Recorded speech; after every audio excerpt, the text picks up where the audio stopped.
last year, I made multiple six figures working 4 days a week from the island that I live on that's pretty much in the middle of nowhere in northwestern Ontario.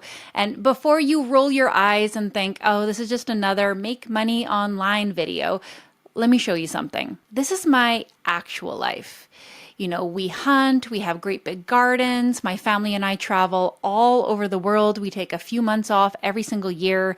My kids boat themselves to school. We could homeschool, but we don't, probably should. And, you know, like the nearest Starbucks is like 3 hours away from me. I live in the middle of nowhere. I live in a forest. We have a really, really cool life. And I've been able to build this by working online. But you got to do it the right way. This is not another like network marketing video, nothing like that. I'm going to show you the exact system that I use to build a serious business. We're talking about a digital empire. This is not just some like theoretical bullshit, but the actual day-to-day operations that let me build a multiple six-figure business while living in the middle of nowhere. Here's what's really going to blow your mind. I only work with clients 2 days a week. I create content 1 day a week. I take Fridays pretty much completely off. I mean, if you are working 60-hour work weeks right now and barely making ends meet, this video is going to change everything for you. Guys, let me be real with you. Most entrepreneurs are building businesses that become prisons. You know, they think more hours equal more money, but really that's employee thinking. Not entrepreneurial thinking, definitely not sovereign mind kind of thinking. This is what I call the sovereign CEO freedom system.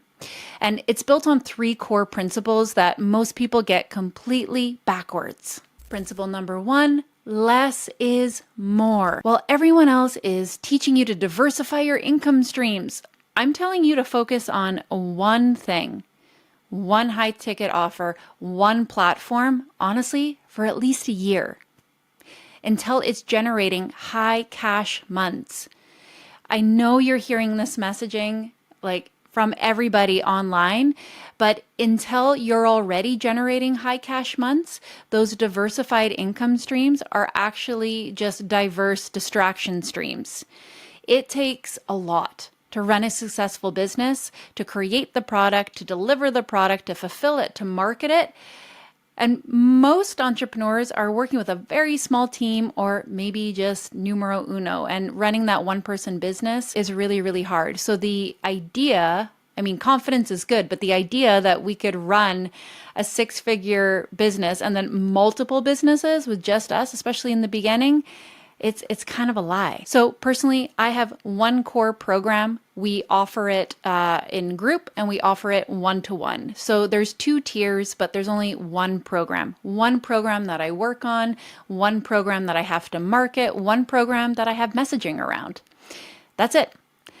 There's not a bunch of random funnels. There's no affiliate programs. There's one offer that transforms my clients' businesses. And because I perfected this one offer over many, many years, I can charge premium prices and also deliver incredible results because it gets my time and it gets my attention. My clients regularly hit their first 20K, 30K, even 50K months because we're not spreading our energy across multiple mediocre offers. Principle number 2, organic content before paid. Organic content is where it's at. Everyone wants to just skip to the ads because it feels faster, but here's what they don't tell you. If your organic content sucks, your ads will suck too. You'll just be paying to show crappy content to more people. That's not what you want. I built my entire business on organic content. 80,000 followers across platforms, multiple 6 figures in revenue, all without spending a dime on ads, literally until this year. We've started implementing some like a few key Instagram follower ads, but the bulk of my business, it's all been organic content. And I see this mistake in so many coaches' businesses where they jump to ads, but honestly, the ads are terrible. And the creative matters, views matter. Yes, putting some money behind an ad will get more eyeballs on that ad, on your content, but it doesn't mean that they're the right eyeballs, and it doesn't mean that you couldn't be reaching more people. So we want to really fine tune your ability to create great organic content first. And then once we know what's working, then we can leverage that with money using paid ads. My organic content system is really stupid simple. I batch create everything on Mondays. I do a little bit of research, maybe 15 minutes, and then I write out everything. So I'll write out scripts for ads, scripts for reels, scripts for YouTube video, and then I do all my filming on Tuesday.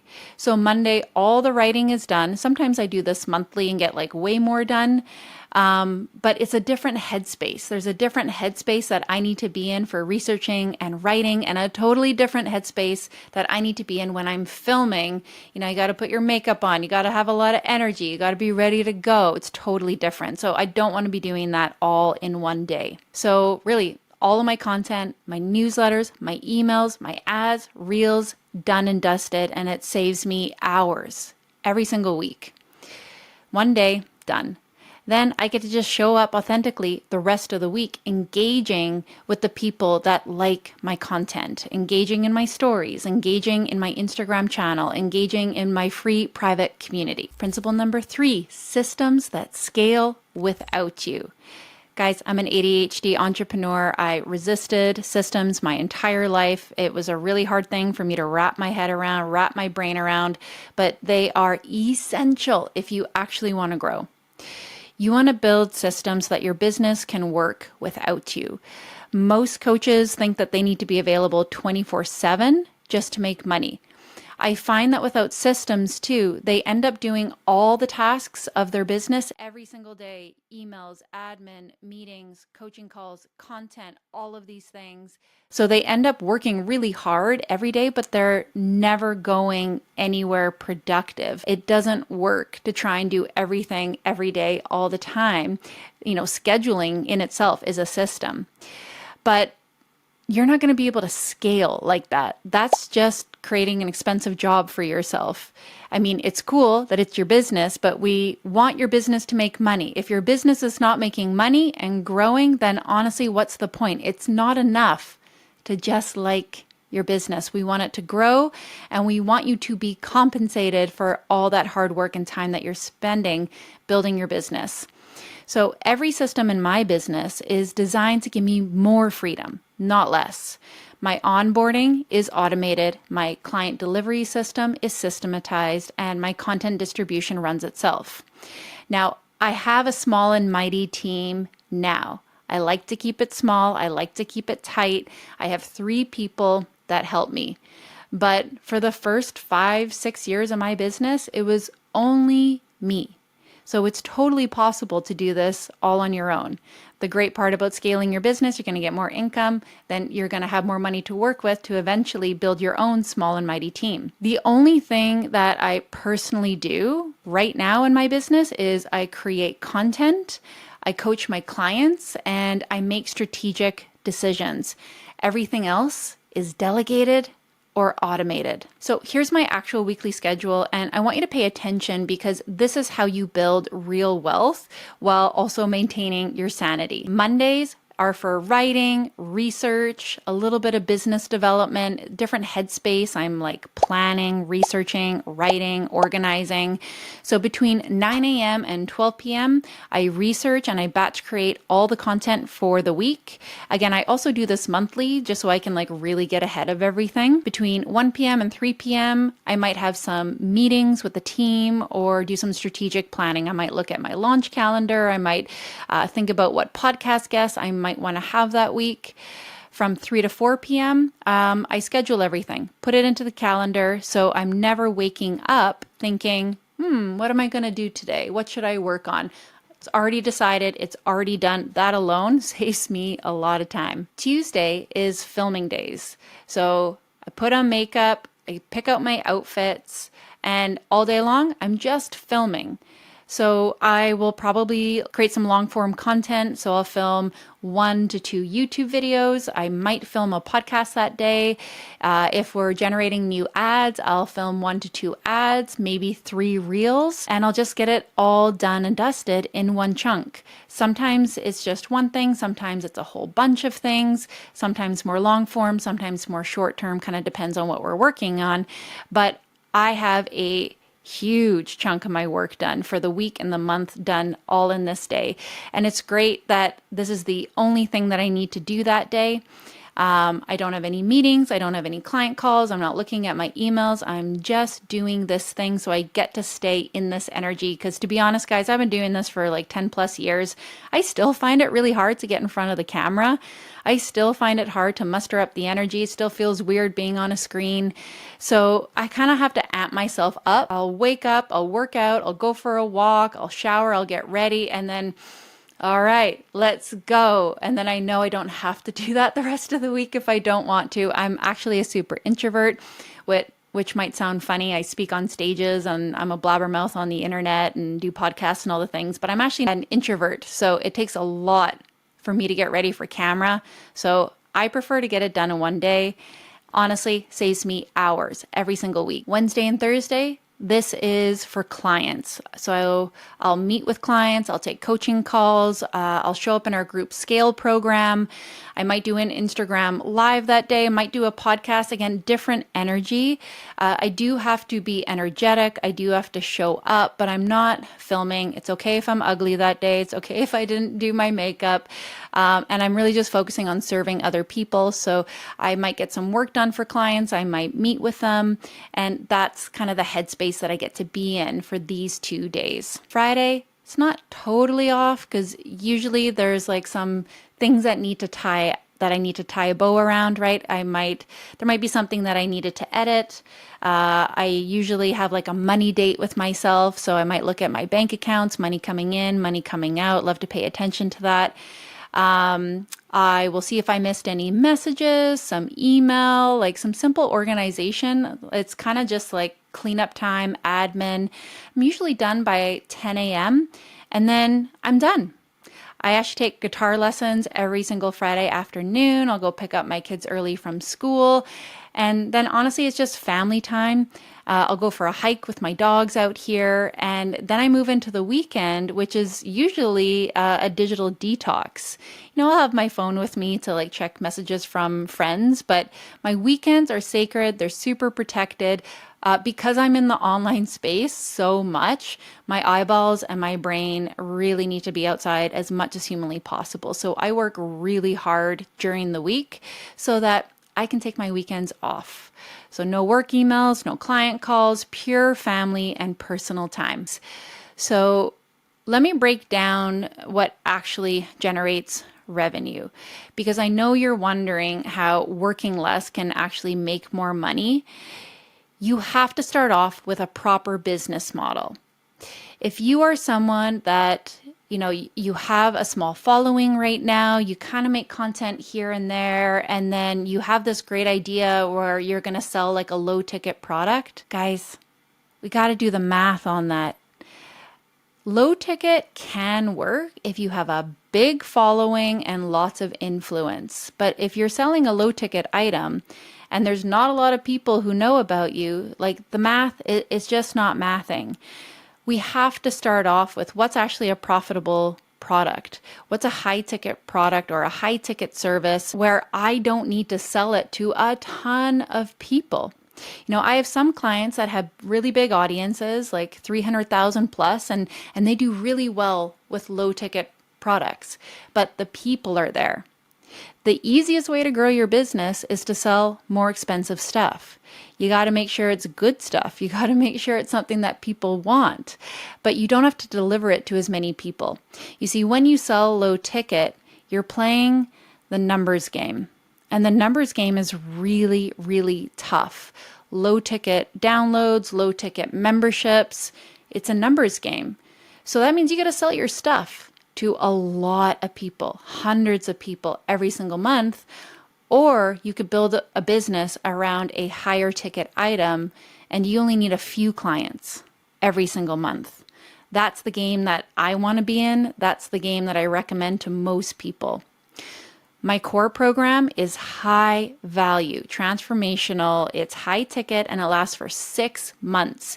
I work with 15 to 20 clients at a time, and I will take on a select amount of one-to-one clients at double the price of the group program. So I have one offer, but 2 tiers. So it's the same thing, but one is group and one is one-to-one.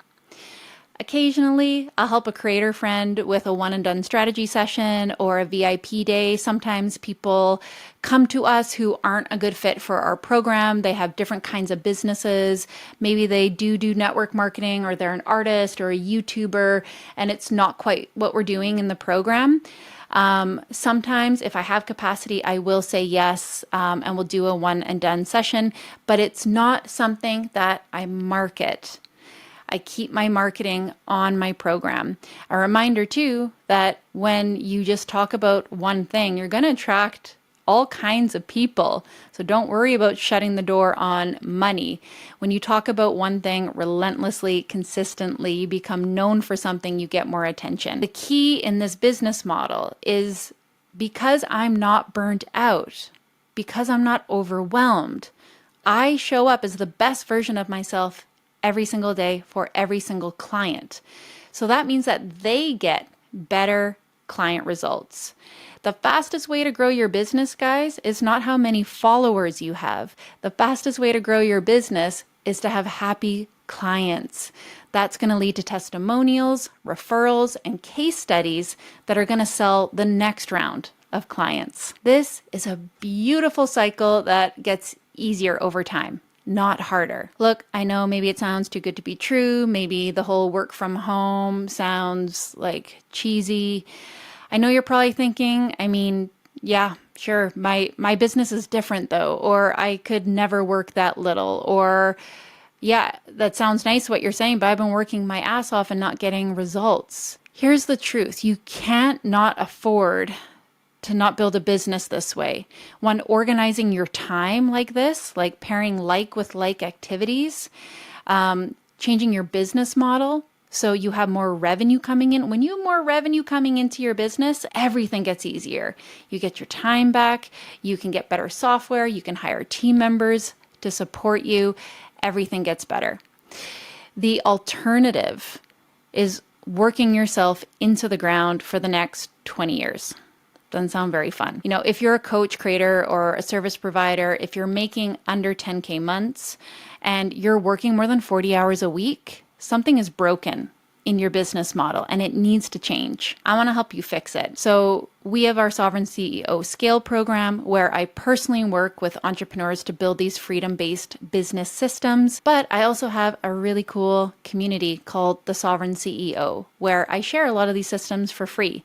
You know, I drop in here every single week with trainings that help you guys grow, just to prove that I'm happy to give this stuff away. There's so many things that can help you. Never let money be the thing that is in your way of growing. That is such a lie. There's so much great free content on the internet, but sometimes you got to put your money where your mouth is to show yourself that you trust yourself, to actually give yourself that gentle push, right? To put some accountability on your shoulders. So if that's you, if you want to know more about our program and how that can help you get 5 to 10 more clients every single month, there's a link below. You can book a roadmap call with us. We don't work with everyone, but we'll ask you some questions about your business. If it's a good fit, we'll go over the roadmap of what our program looks like. We'll show you some behind the scenes. And if it's not a good fit, we're going to send you home with some strategic action steps that you can apply right away.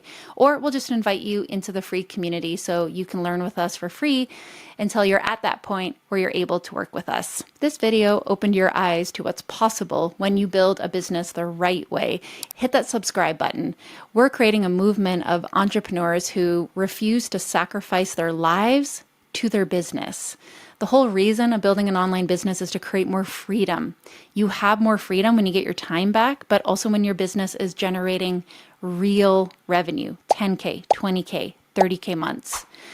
Freedom isn't handed to you. You have to build it strategically. That starts with your systems. Guys, I hope you liked this video. I drop a new one every single Wednesday. Hit that subscribe button. Again, if you want to join our free community, you can just click the link in the bio below. Everyone's telling you to either niche down or just be yourself, be authentic, just put it all out there. But they're both wrong. The real secret to winning right now is finding that intersection, being authentically interesting, aka interest media, while staying crystal clear about what you do and who you're for. I talk about business, politics, off-grid living, but every piece of content connects back to one clear message about freedom. And that's why I built a successful coaching business with leads that pour in from our social media accounts. Stay with me because I'm going to show you what that sweet spot actually is and the secret place that most creators miss. You know, how can you be multidimensional while maintaining a clear brand that actually converts? Here's the problem with most content advice. It presents a false choice. Either be boring and niche or be random and fun and inspiring and authentic. But the creators winning in interest media, they're doing both. Look at the biggest personal brands right now. Gary Vee talks about business and sports and wine. Joe Rogan covers comedy, MMA, philosophy, politics. Alex Hormozi discusses business and fitness and life philosophy. They're multidimensional, but you always know what they stand for. They're not random. The key is having what I call a core thread. One central message that weaves through everything that you talk about, no matter how diverse your content gets. For me, that thread is freedom. Whether I'm talking about business strategy, political opinions, or off-grid living, it all connects back to building and living a free life. When they see my business content, it's about building freedom businesses. When they see my lifestyle content, it's about living free. You can talk about anything that you want as long as you can expertly weave that back into your core message. That's the intersection. That's the secret. Let me show you how you can find your core thread. The one message that allows you to be interesting across multiple topics while staying crystal clear about your brand. Your core thread should be something you genuinely believe in, something you're really passionate about. It needs to be broad enough to apply to multiple areas of your life, needs to be specific enough to be memorable, and valuable enough that people want to pay for it.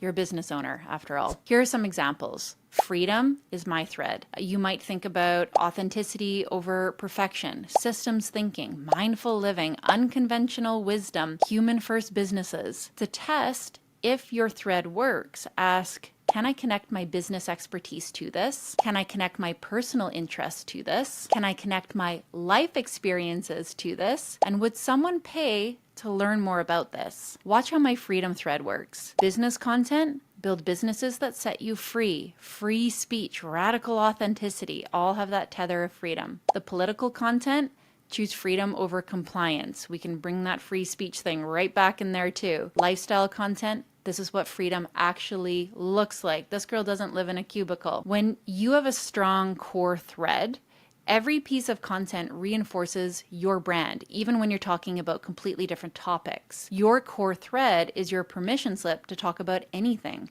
as long as you connect it back to your central message. Now, let me show you how to create diverse, interesting content that always connects back to your core message and your business. Every piece of content should have 3 elements: the hook, the value, and the thread. The hook needs to be interesting, authentic, and personal. The value, you need to be teaching something entertaining, insightful, valuable. And the thread is, again, connection back to that core message. Let me break down some of my more successful content. I have one that went super viral. It was my 10-year-old driving her own boat to school on Lake of the Woods. The hook was unique, surprisingly visual. It was like I was just following her behind in the boat. It was a story about raising independent children. This is how we raise free-thinking children. I've had many political pieces go like super viral. The hook is controversial. It shares my passionate opinion. It's a perspective on current events, something that's relevant to my ideal client. And there's the thread there still of choosing freedom over compliance in life and business. When I look at my personal content, it'll be behind the scenes of my island life. I just did a video about the hunting trip that our family just did. The hook is it's an unusual lifestyle. and has beautiful visuals. The value is the inspiration for alternative living, and the thread, this is what freedom looks like when you build it. But here's the crucial part. I always connect it back to what I do. If you want to build a business that gives you freedom, this lifestyle is possible when you build a business in the online space. I teach entrepreneurs how to build a business like this. This is why free speech matters. So someone can discover me through any topic, but they immediately understand what I stand for, freedom. Who do I help? Freedompreneurs. And what do? I help them actually build this lifestyle and these kind of businesses. Diverse content with unified messaging is the sweet spot.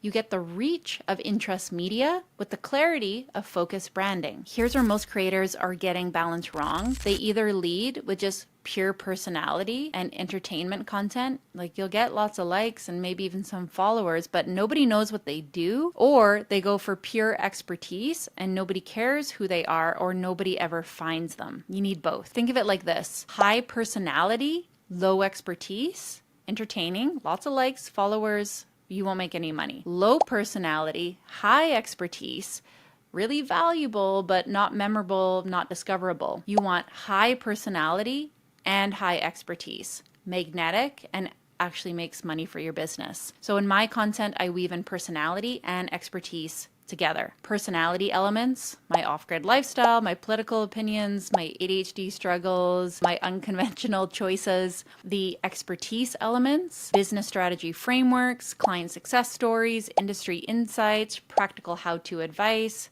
branding, content. The integration strategy is I don't separate them. My personality informs my expertise. My freedom values shape my business advice. My off-grid experience proves my freedom message. I'm like living this out. My ADHD gives me unique productivity insights. My political views inform my entrepreneurship philosophy. Nobody can copy this brand. It is so unique. AI's got nothing on this. This integration creates memorable experience. Like if you find my account, you're probably going to stick around. The personality makes it stick. The personality builds a community around your brand. Then we talk about what's credible. So the expertise backs up the claims. Then we have clear differentiation. No one has this combination. And natural authority because I live what I teach. People trust experts who are human, and they remember humans who are the expert. The combination is unstoppable. Don't choose between your personality and expertise. Integrate them into one cohesive brand that's both interesting and valuable. Now, no matter how interesting and authentic, #authentic you are, if people can't quickly understand what you do and who you help, you're never going to make money.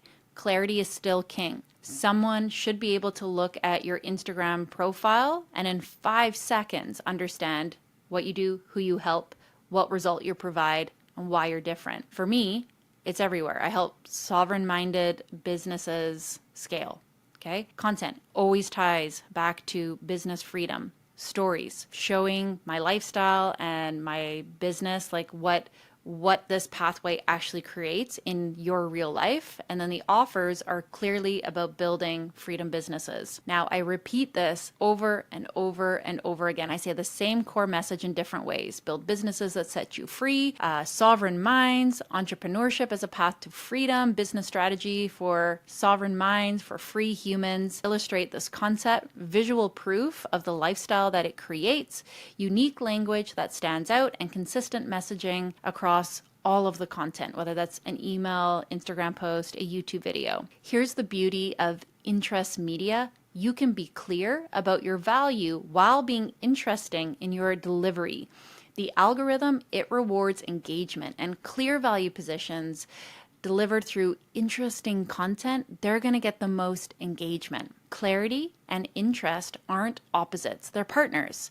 Clear value delivered through interesting content is the winning formula. Let's talk about strategic authenticity. Authenticity isn't just you swearing online or not wearing makeup. Being genuinely yourself while strategically choosing what parts of yourself to highlight for your brand is the key. You don't have to share everything to be authentic. You don't have to cry on the internet. You don't have to show your kids. You just have to be genuine about what you do share. I'm authentically me, but I still have boundaries. I'm strategic about what aspects of me I emphasize. I choose to highlight my freedom-focused lifestyle because it supports my message, my business successes and failures. I'm just really honest about what happens in the back end here. My political views, because it attracts a super aligned audience. My ADHD challenges just create relatability. I don't focus on my marriage details, not relevant to what I do. My extended family drama, love my in-laws, just kidding. My random hobbies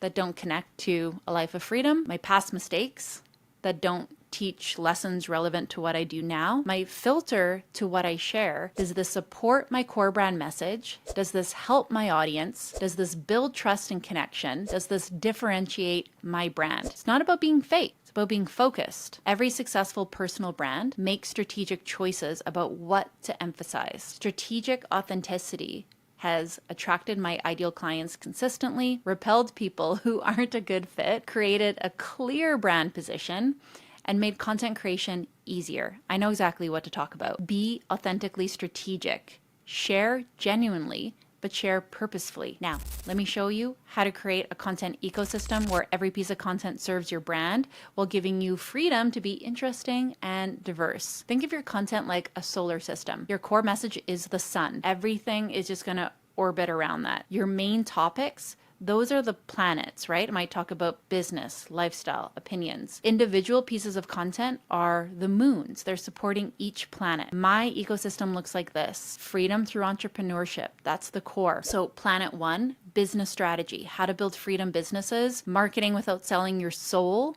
client success stories. Then we have planet 2, sovereign living, off-grid lifestyle content, political commentary, personal freedom choices. Then we have pillar 3, authentic leadership, behind-the-scenes business reality, personal struggles and wins, unconventional business wisdom. There's a little bit of like a cross-pollination effect here.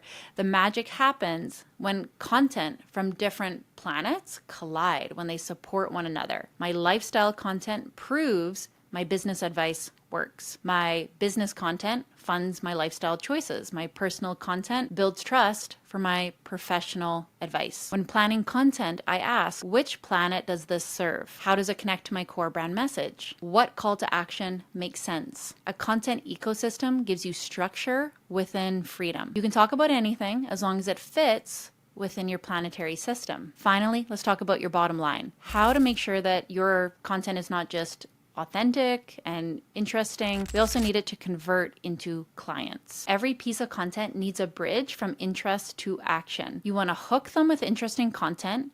You want to connect it to your core brand message. You want to show them what's possible and then give them a clear next step. Here's how I convert across different content types. So the lifestyle content, this freedom is possible when you build a sovereign online business. Learn how in my program. The business content, this strategy works because I use it myself. Get my complete system here. This is where I'm going to share like a training, a resource. I might put that in our free community. The political content, if you want true freedom, you need financial independence. Or I might just draw their awareness to the things that are happening in the environment that are going to impact your income and your business. And then here's the solution to avoid those bigger outside issues. It's always about the soft sell. I'm not pushy because I don't want to be, but I don't have to be. My content consistently delivers value and it connects to my core brand message, and my community really resonates with the things that I talk about. So selling honestly becomes natural. Also, because I don't build a million different programs, I focus on one. I know that it works. I know that it helps people. It's really easy to sell because we just have one thing and it works really well. And people hear us talk about it all the time. So you have to measure what matters, whether that's your content or measuring whether your program works. I track things like email signups from different content types, sales calls booked from various topics that I talk about online, revenue attributed to specific content themes, and audience quality. You might get people onto sales calls, but they might not be qualified. The goal isn't to convert everyone. Please don't. It's to build an audience of people who understand what you stand for, trust your expertise, align with your values, and they will buy when they're ready, if they're qualified. Interesting content builds the relationship. Clear messaging closes the sale. You need both. All right, freedompreneurs, here's how to find your sweet spot between interesting and clear. Summarizing what we just went over. First, define your core thread.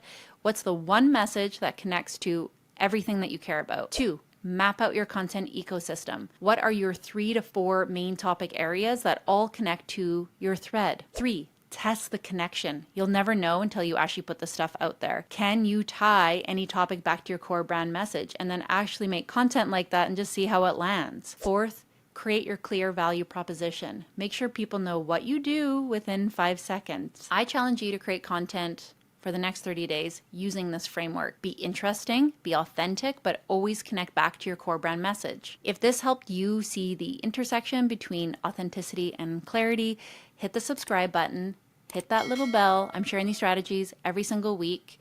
Remember, you don't have to choose between being interesting and being clear. The most successful creators, they're both. They're authentically themselves while being strategically focused.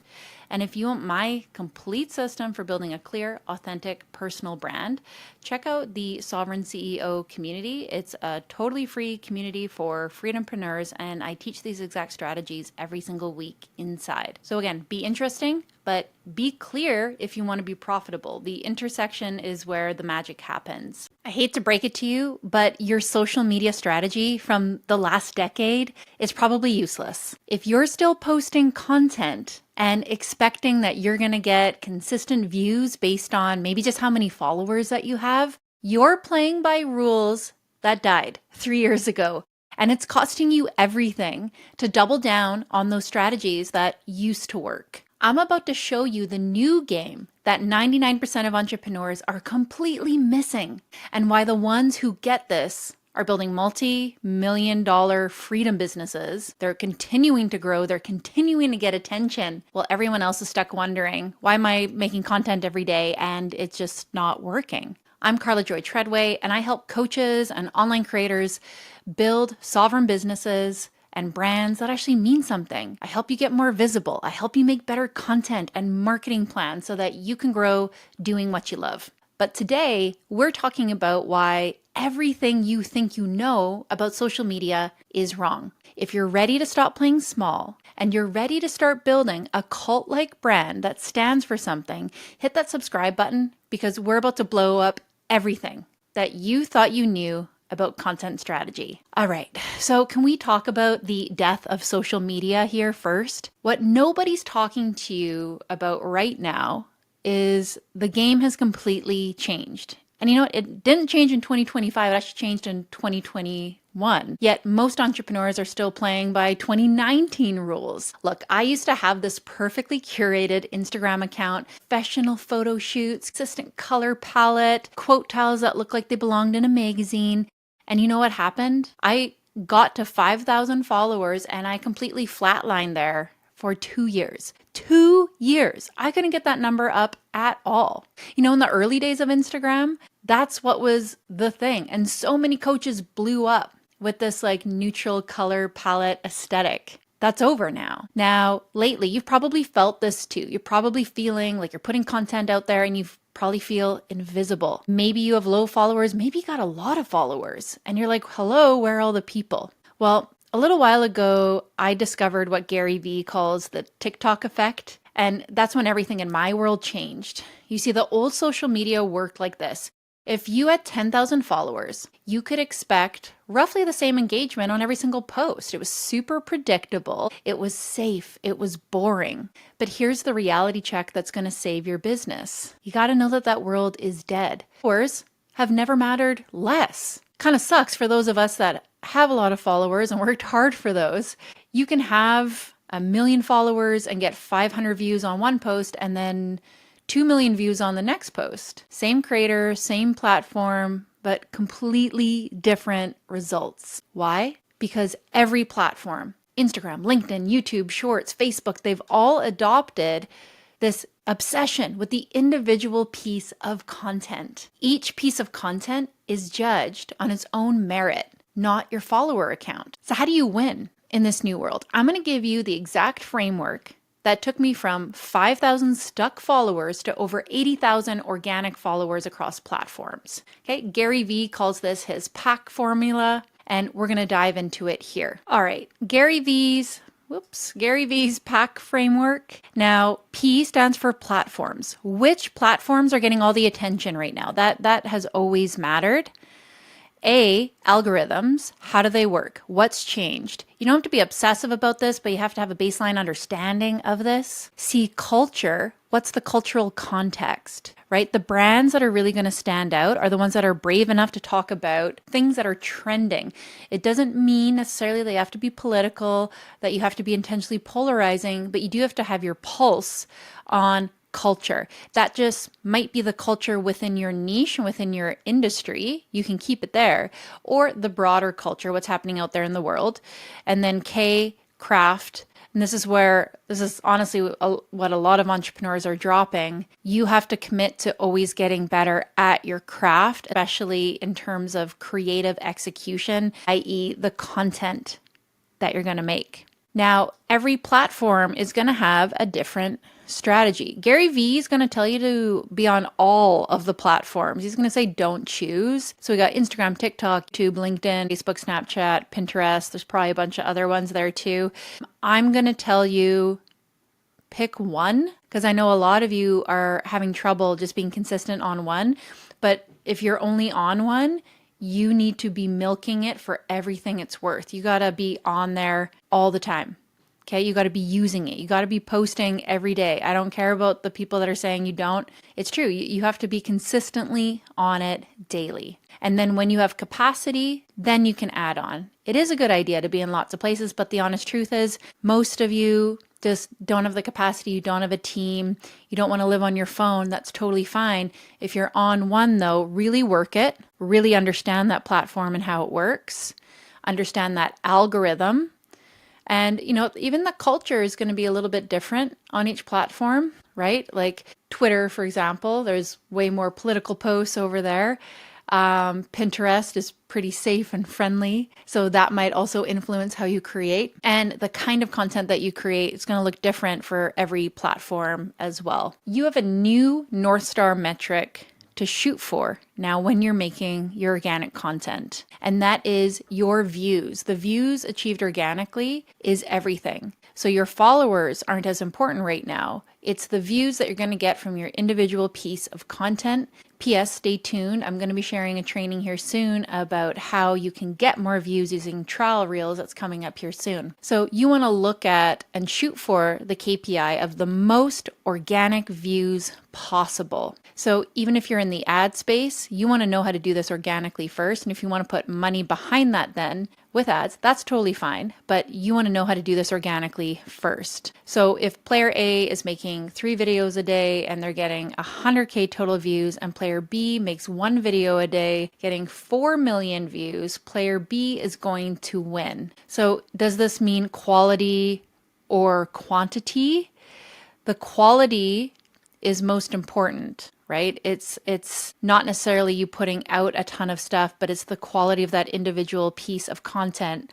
However, you're probably not going to get to high quality without putting in the reps. So I'm going to say and. It's both. Okay, let's look at the content strategy framework. So if you were to become obsessive about the individual piece of content, what's that going to look like? You got to really think long and hard about each individual piece of content. Imagine that you got paid $10,000 for that piece of content, especially knowing that that can actually convert into $10,000 for your business if you get the maximum amount of views. So every single piece of content must be crafted for maximum performance and keeping the platform specific optimization in mind. So the same video might look different on TikTok or Instagram or X. The first 3 seconds are critical. So you'll see here, we have 3 different examples of hooks. We have the written hook, there's a visual hook, and also a verbal hook. The magic formula is to do all 3 at once. This is another example here. We have this guy here. And thumbnail mastery, right? This is essential for people actually watching the video. And so many people are still missing this critical thing. Your thumbnail is important, the hooks are important, and you want to change the copy for each platform as well, based on how your audience behaves. So LinkedIn copy, for example, business travelers at their desk, versus TikTok is going to focus on product benefits. You have to know the platforms. Now, how are you going to stand out? Like, let's say you're doing the hooks, you're changing your video every 3 seconds, you're doing all the things, and there's still lots of other people doing that. Well, your brand, your personal brand, has never been more important. Brand building is survival right now. And if you're still trying to curate that picture perfect brand from 2019 that is safe, you're done. You're done. You got to really be more of who you are. You need to make authentic content. You need to stand out with your value system. So I have a picture here of Liquid Death just as an example. This is a billion-dollar brand that literally sells water. Branding is everything, because with AI, with us being able to so easily consume and research content, competitors can very easily copy your content, copy your ads. They can just undercut your prices, but they cannot replicate your brand if it's unique, if it's really you. They don't have your story. They don't have your processes. They don't have your unique methods. They don't have your personality.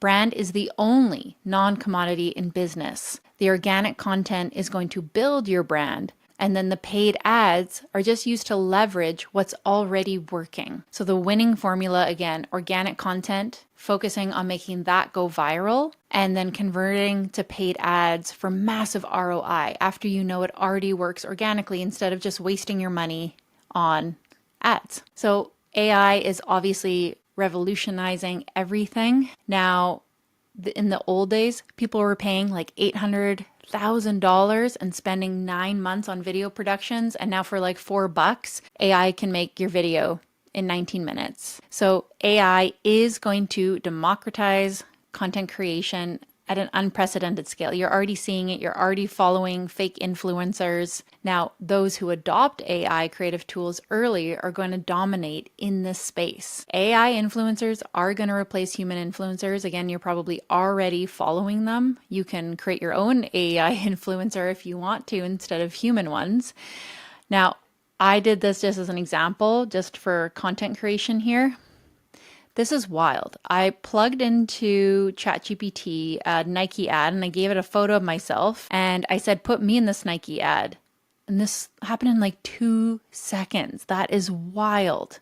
Wild that this is happening. Now, there are some hidden platform specific strategies that you might want to focus on. Personally, I'm on Instagram and on YouTube, but depending on what kind of business you have, where your ideal client lives, you might want to focus on these. Facebook is the hidden gold mine right now. So 75% of ad conversions still happen on Facebook. 1-second videos massively outperform static images. And the most underrated platform for organic reach is still Facebook. You want to treat it like Instagram or TikTok. I left Facebook a long time ago. It feels like, I call it complaint book, where a lot of people from my local community are. I just didn't like being on it. But it is still a really good place to focus on. LinkedIn is a sleeping giant right now. It's the most underrated platform for all businesses, not just B2B. There's massive organic reach potential. One video, 4,000 views. The next might get 400,000 views. And B2B influencer marketing is about to explode over there. TikTok is still the virality king. It has the highest virality potential of all platforms. Now, this whole send this to someone who format creates viral loops, and it can generate millions in sales from a single organic post. So what do you guys need to start doing? You need to obsess over each individual piece of organic content. Have fun with it. Put your personality out there. Now is your time to be brave. You want to make at least daily content, at least on one platform. And then when you've gotten good at that and normalize that, then you can move on. You want to test everything before you put money behind ads. So test that organically. And you want to invest in creative teams over media buying. And again, Gary Vee talks about this a lot. You want to adopt the and mentality. You don't want to choose between your personal brand and your business brand. Do both because, again, you want to stand out. And Gary Vee will say, don't choose platforms. I'm going to say, if you are a solopreneur, you're probably going to have to. Look, I had a client who was struggling to hit 10K months. She posted one TikTok video using this framework, 1 million views, $13,000 in sales in 2 weeks, one post. But here's the thing. You can't predict which post is going to go viral.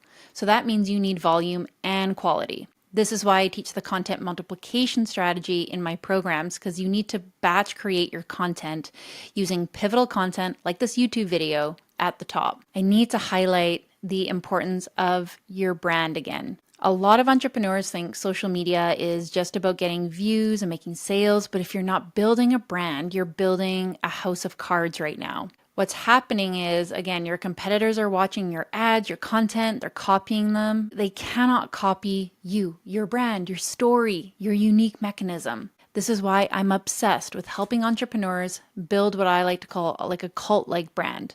Brands that stand for something bigger than just making money. We're talking about your story, your personality. You need to get very comfortable now, putting yourself out there in a big way.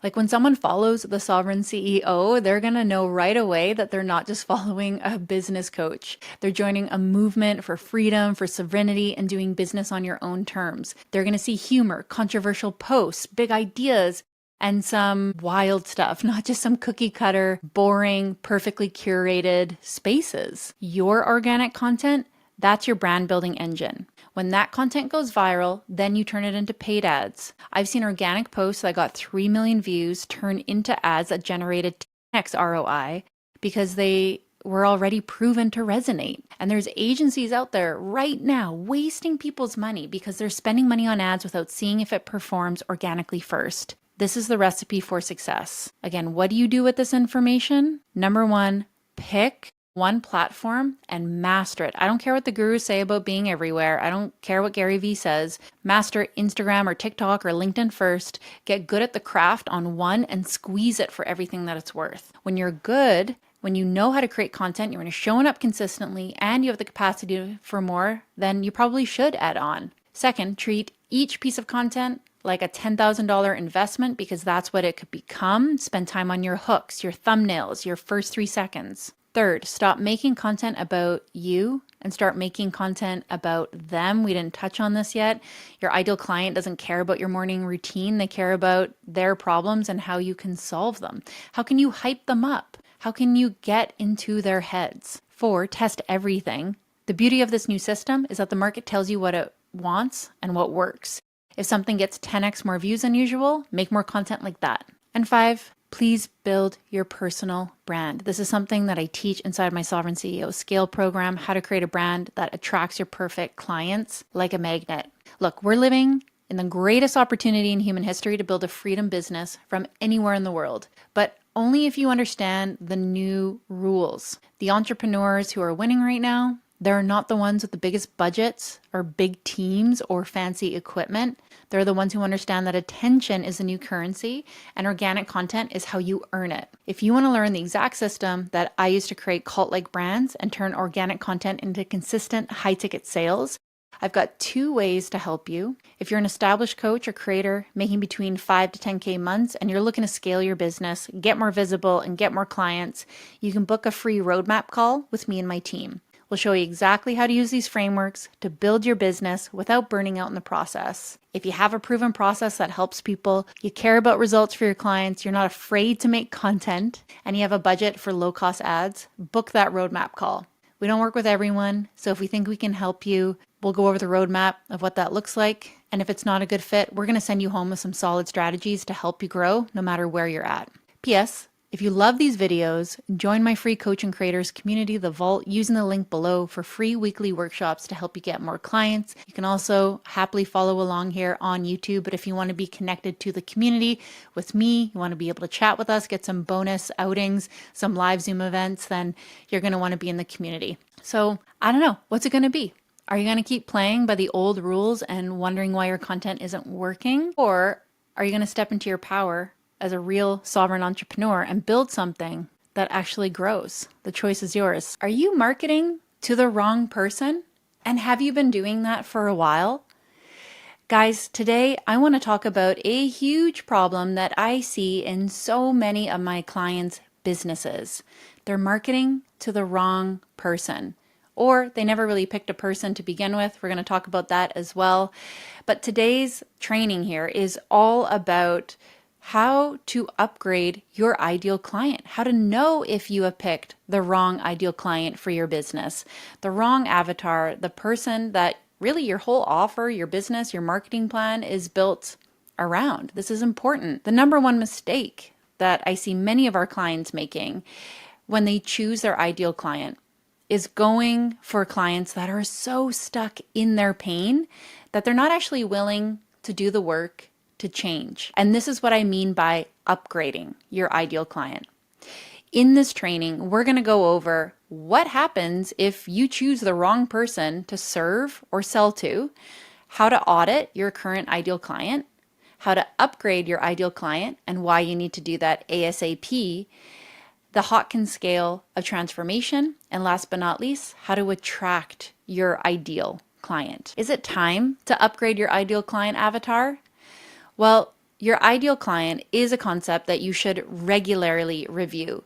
Who is the person that you're creating the program for, the content for? Who are you speaking to when you open up your phone to make a reel, or when you're wanting someone to book you for a one-to-one service? You know, you might want to change your ideal client for a variety of reasons. You might be changing as an educator, as a course creator. You might want to change who you work with. You're maybe already starting to see some problems. Maybe your business model is currently changing or your service is changing. But first, for review, what is an ideal client? So an ideal client is the profile of the customer or client that you'd really like to attract into your world. A lot of what you'll find on the internet refers to ICAs as a single thing, insinuating that you just have one. But for many businesses, you'll have several depending on your offers and services. Some people have like a tiered setup. Now, if you've built out an offer suite and a variety of offers, you're going to have different ideal clients, which is usually why I recommend one offer, because it's way less complicated. You don't have to market to lots of different people.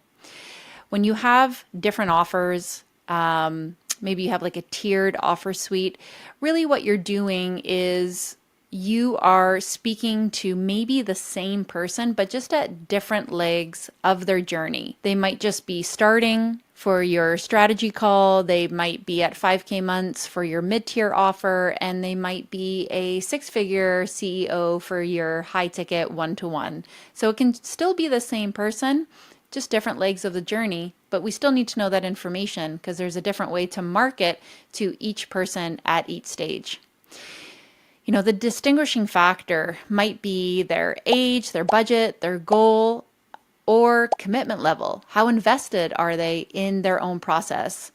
For example, one of my clients in our Sovereign CEO community works with breastfeeding moms and lactation consultants.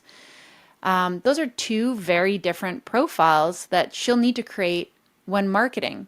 The content that she would create for breastfeeding moms is going to be very different than the content she's going to create for other lactation consultants.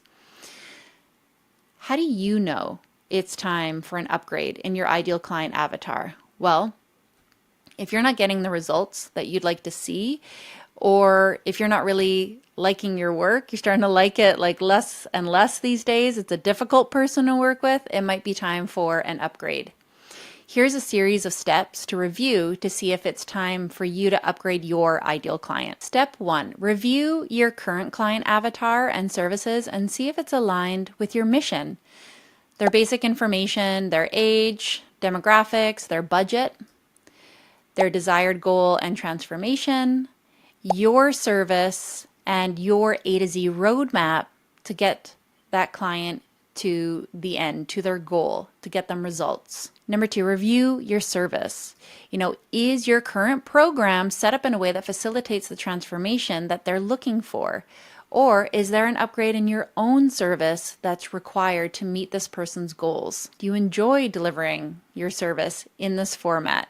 You know, if this client needs one-to-one, but you would rather do group, you know, that's a problem. Do you still enjoy teaching and educating on this topic? So let's say you have been speaking to beginner business owners about how to use Instagram, but that doesn't really light you up anymore, and you've been doing a really good job of doing that, and now everybody's making 10K months, and you want to talk about some higher level problems now, like building a team or creating ads. And is your ideal client getting results? You know, maybe you picked a difficult ideal client, someone really stuck in their pain, and they're not really willing to change or use the incredible program that you've created. So I would review your current ideal client experience. Is your current ideal client the kind of person that needs more help than you're willing to give? Do they need more one-to-one support, more accountability? Does your current ideal client need to be taught something that you don't really want to educate on? Let's say your ideal client really needs for you, say you're a health coach, and your ideal client needs you to teach them how to make a healthy meal or grocery shop. And you're like, that's basic. I don't want to have to do that. Is your current ideal client stuck in their pain instead of at the point where they're willing to put the work in themselves to create the change? They'll do whatever it takes. They'll do the work, they'll pay for the program, whatever it takes. And can you understand the problem better? So in marketing, most people are usually way too vague and generic with their language. We need to be really specific. We need to market to people's stress, their limiting beliefs, their lack of money or motivation, and all of these things might be pain points for them. But other people in your industry might also be speaking to these things because they're vague, they're not specific enough.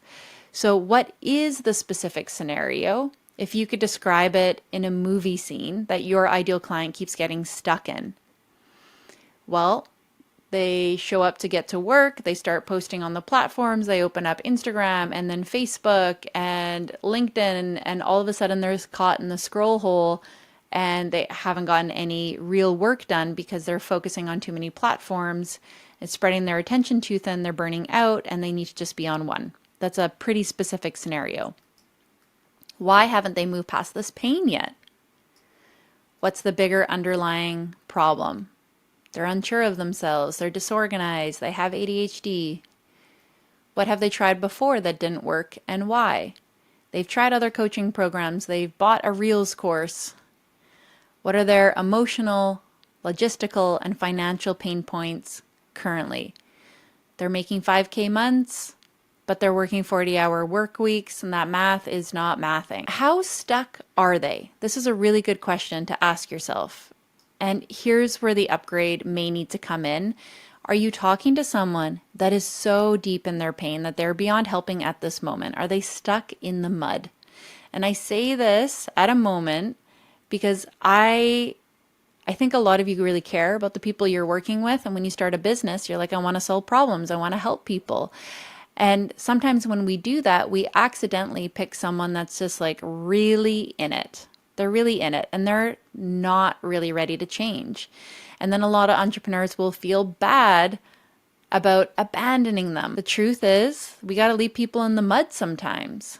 It's not our job to pull and push and convince people to get out of the mud. It's just a time thing. Believe me, eventually they will get themselves out of the mud, and now you can help them. They have to do that work on their own or with an expert better suited for deep work. Maybe they need to go to a therapist, right? They have to process their pain and be with their pain so that they're simply ready to take some action. No matter how amazing your program or service is, the client must be willing to participate in the transformation and do the work themselves. It's not your job to drag them through your program. Your ideal client lives in the I'm done moment. Your ideal client isn't stuck in their pain. They're not wallowing. They're ready. They're ready to pay you. They're ready to show up for themselves. They're ready to do whatever it takes for better results. And there will be a moment when the person stuck in their pain will get to their I'm done moment. And when they are, you'll be ready for them. I want to show you the emotional scale here this will help give you sort of a visual of what I'm talking about. The sweet spot is frustration up to joy. So right on this little green line here, all the way up to joy. Okay, this is the sweet spot where we want to be marketing to people. So we have some negative emotions here: frustration, irritation, impatience, pessimism, boredom. These are all negative emotions. Down here, overwhelm, disappointment, doubt, worry, blame, discouragement, anger, hatred, jealousy, insecurity, fear, shame, powerlessness. You don't want to be marketing down here. This is going to be a lot of work for you, and I can't guarantee that you can get people their results. And the fastest way to grow your business is to get people results. So start at their frustration point because they're ready. This person is ready. So my marketing is going to sound very different when I'm targeting the person who is ready, frustrated, compared to someone that is deep in anger, resentment, blame, and overwhelm. It's going to sound totally different. And I hear a lot of marketing where they are marketing to the person that is burnt out, overwhelmed, right? That's a hard person to work with. I'm just telling you. This is where we want to go. Desire marketing. Start marketing to your clients' desires, their dreams, their goals. What do they want more than anything? What's a little win that they want today that you could get them? What's a big goal that they're dreaming of? What would be the best possible outcome for them? How can you make this journey with you better than anything that they could have ever expected? And how can you wow them? This is higher level thinking and marketing. And this kind of person, this dream client, they want to be spoken up to, not down to. Often in marketing, entrepreneurs accidentally speak down to their ideal clients and they speak to their pain. When we're doing that, we're targeting the people way down here. Hey, are you burnt out? Are you depressed? Are you anxious? Right? It's not hard to move your body. It's not hard to eat healthy. We're marketing right down here and we're belittling them and we're talking down to them. That's not going to attract an ideal client. Let's say you have a healthy smoothie company. You create copy that says, hey, you, I know how hard it is to eat healthy. I know how hard it is to make a smoothie. Food is really expensive.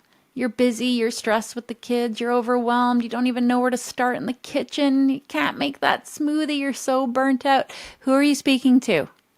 The person who thinks it's hard to eat healthy, it's not, struggles to afford or pay for healthy food. They can't afford a banana. They're not going to hire you. They're overwhelmed. They can't make simple decisions like what to put in a smoothie. They're burnt out. That person is going to be really hard to turn into a customer, don't you think? So let's say you have this healthy smoothie company. How do you speak up to this person? Well, you want to get clear on their value system and speak up to that in a positive way. You want to compliment them on their shared values with you and your company. And you simply show them that you have what they desire. Hey, you, I know that you have high standards for what you put into your body, that you value your health above all things. I know that you don't pinch your pennies when it comes to your sacred vessel. You love finding the best healthy ingredients for your smoothies because you're busy kicking ass and taking names in the world and you're ready to fuel yourself for that mission. I've got something that you're going to love. It's clean, green, non-GMO. You can grab it on the go on your busiest days. You'll feel amazing about saving time while you put the very best in your body. Do you feel the difference in that copy? I sure do. You're attracting the person who can pay you. Number one, really important, who really values what you have, who doesn't flinch at the price and is ready to pay you, has agency and motivation to do the thing, and you're not dragging this person up a hill. That's your dream client right there. That person, they're living up here. The person that can't figure out how to use a blender, they're down here. Big change. They'll figure it out. They don't need you. They will figure it out. Go back to the drawing board if you're hearing what I'm putting out there, and I want you to map out your real ideal client's problems. This client in this example, they don't have problems with motivation money or making healthy choices. They have problems finding high quality ingredients, brands they trust, companies with integrity, products that work for their energy. Two totally different pathways. Once you understand what is really motivating your ideal client to search for in a product or solution, now you can market. Last but not least, create your new upgraded ideal client avatar and be unapologetic about choosing them. The perfect ideal client would be someone who values what you have to offer and helps move your business forward in the direction that you want to go. It starts with you. I know that might sound funny because we're trying to figure out who your perfect client is, but first you have to be able to know what you do best and who your business is serving. It's essential. Who actually benefits the most from your business? You can't just define who you want to find the most benefit, and you have to be specific about who will get the best results from your program. Person that can't use a blender or buy a banana, they're not going to get very good results from your program. Who's going to benefit the most? You want to look at your business and set goals. Who will help you meet those goals faster? Who would be a dream to work with? Who's going to be easy? Who is the kind of person who will take your program and service and run with it? What are their values? How can you speak up to those values? Who would be fun to be and play with? Who do you actually want to spend time with? Who do you need to give yourself permission to work with because they're easy, fun, and willing to pay you? Remove the guilt. People can be stuck in the mud. That's not your fault. Who do you need to be in order to attract this person? This might also require that you upgrade your own identity, your own content, your own personal brand in order to attract this person. I have another training I'm going to put up soon. Not yet. This is gold, the Strategic Client Attraction Plan. But in the meantime, I have a workbook for you guys that will go over some of the things we talked about in this training. If you would like it, just click the link below this video. I'm going to drop it in my free community where I share free weekly videos on topics just like this to help you grow your business, to help you get noticed, to help you get more clients. I'm going to drop this resource in the community. So again, if you want it, just click the link below. I hope you enjoyed this video. I hope you're starting to wrap your mind around your current ICA and whether or not that needs an upgrade. Do this work. I promise it'll change the game for your business. And I promise you, once you go through this workbook, you're going to say, whoops, who have I been marketing to? No wonder this feels hard. This is going to make your life so much easier, and it's going to help your business grow. Listen up here. If your business systems are chaining you to your desk instead of setting you free, you're doing it all backwards. I'm about to show you exactly how to build freedom systems that scale your income without stealing your life. I'm Carla Treadway, and I'm literally recording this from my cottage, from my island getaway, while my business runs itself in the background. I've cracked the code on building systems that unchain you, not enslave you. And I promise you, they're really low tech. While other entrepreneurs are working 80-hour work weeks and calling it hustle, I'm making multiple six figures with systems so simple, I can run my business from anywhere in the world, even the hammock. Today, I'm going to give you the exact freedom systems framework that I use in my business to work 4-day work weeks. Here's the thing. Most entrepreneurs, they have it completely backwards. They think systems mean adding more complexity, more tech, more moving parts, more things to manage. Guys, that's not scaling. That's creating a new prison for yourself with better profit margins. You know, I see a lot of clients, a lot of coaches that come to us adding 17 different funnels, 12 software platforms, 47 different lead magnets, and then they're wondering why they're always overwhelmed and burnt out.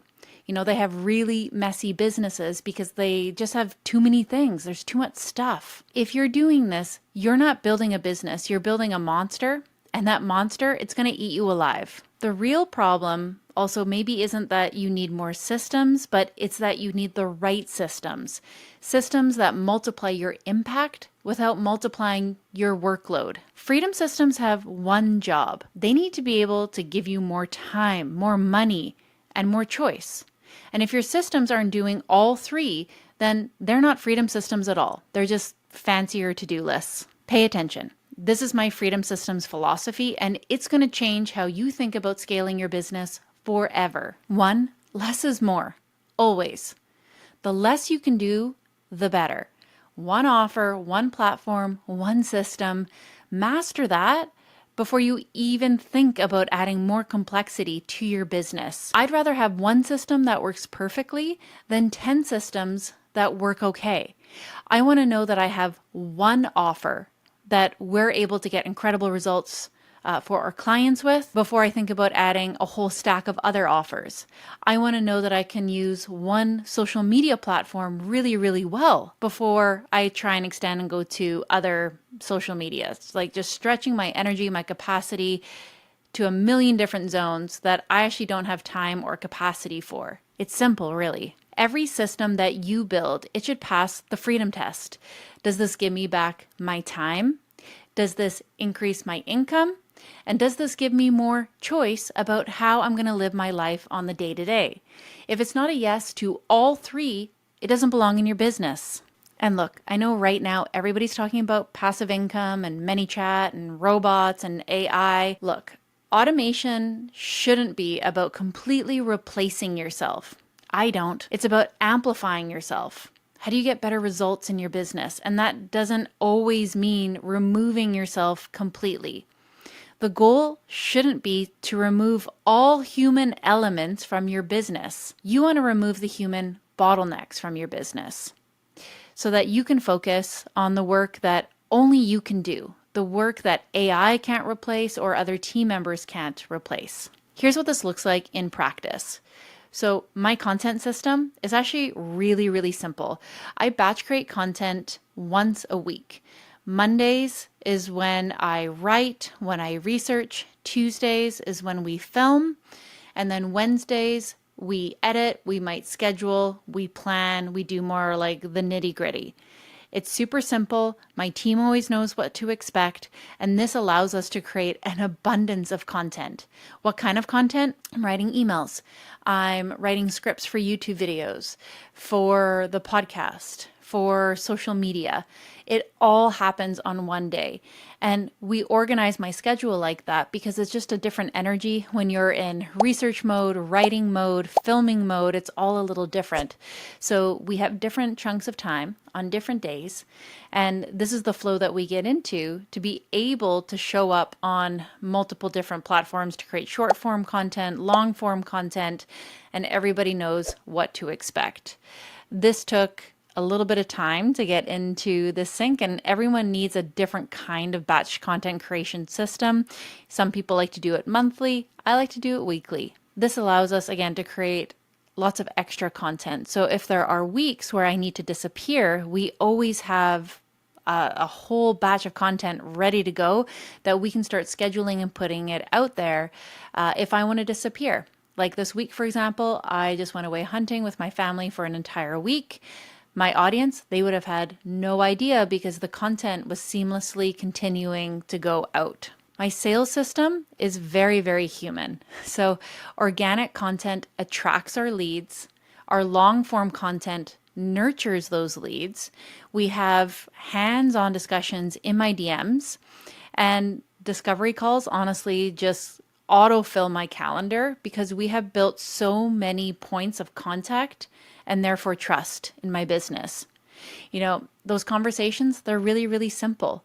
We ask our audience what their goals are and what they need help with. We book a call, we send them a video sales letter before they show up on that discovery call so that they can be educated on the product. But most of our conversation is really just about them. What do they want? What's in their way of that? What other things have they tried? So it's actually more about having a conversation and less on selling like the program or the product. This is a more hands-on approach, and I promise you it works better than any sales page ever will for you. My sales process, it's the same every single time. And the way I get more hands-off is really just building the sales team.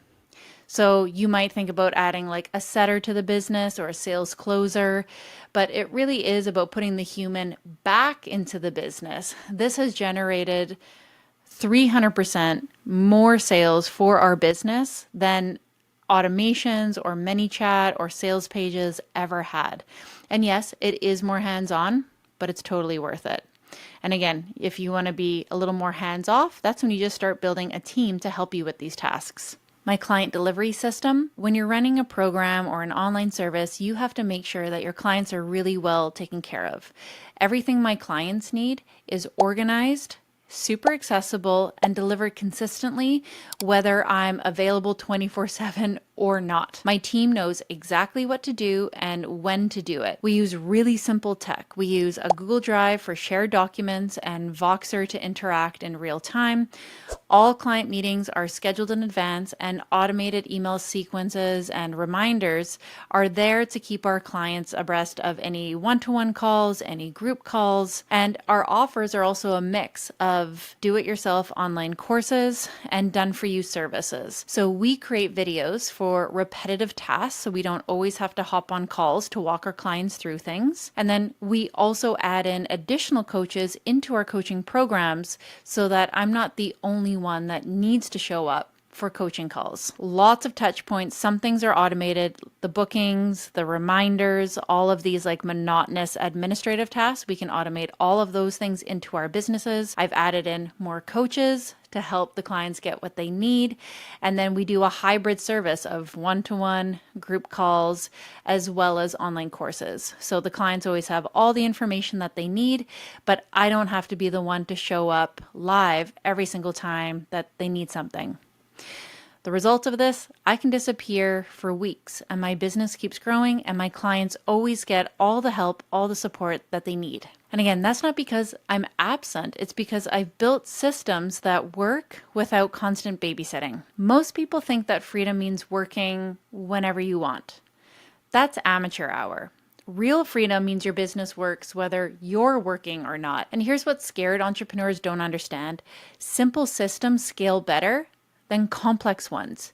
You probably heard that from the things that I was offering you, like the sales system. We're still talking to people. My content system is really just about organizing my calendar well. Our client onboarding, like the simplest systems possible because you, the business owner, want that, but so do your clients. The less tech, the better. Because the more moving parts you have, the more that things can break. The more things that can break, the more you're tied to fixing them. I've watched entrepreneurs build these elaborate, complicated systems that require constant maintenance, constant tweaking, constant attention, and they become slaves to their own automation. That's not freedom. That's just a different kind of prison. When I started simplifying my systems instead of complicating them, everything changed. Revenue went up, stress went down, and I actually got my life back. The magic happens when you stop trying to systematize everything, stop trying to automate everything, and you really just look at what are like the key things that a robot can do. Not every part of your business needs a system. Some things are just better left simple and human. All right, here's exactly how to build freedom systems starting today. Step 1, audit your current systems. Write down every single system, process, and automation you currently have. I'm talking about platforms. I'm talking about different protocols. Maybe it's your onboarding, your offboarding with clients. And then ask, is this giving me back time, increasing my income, and giving me more choice? If not, kill it. Step 2, identify your 3 biggest time drains.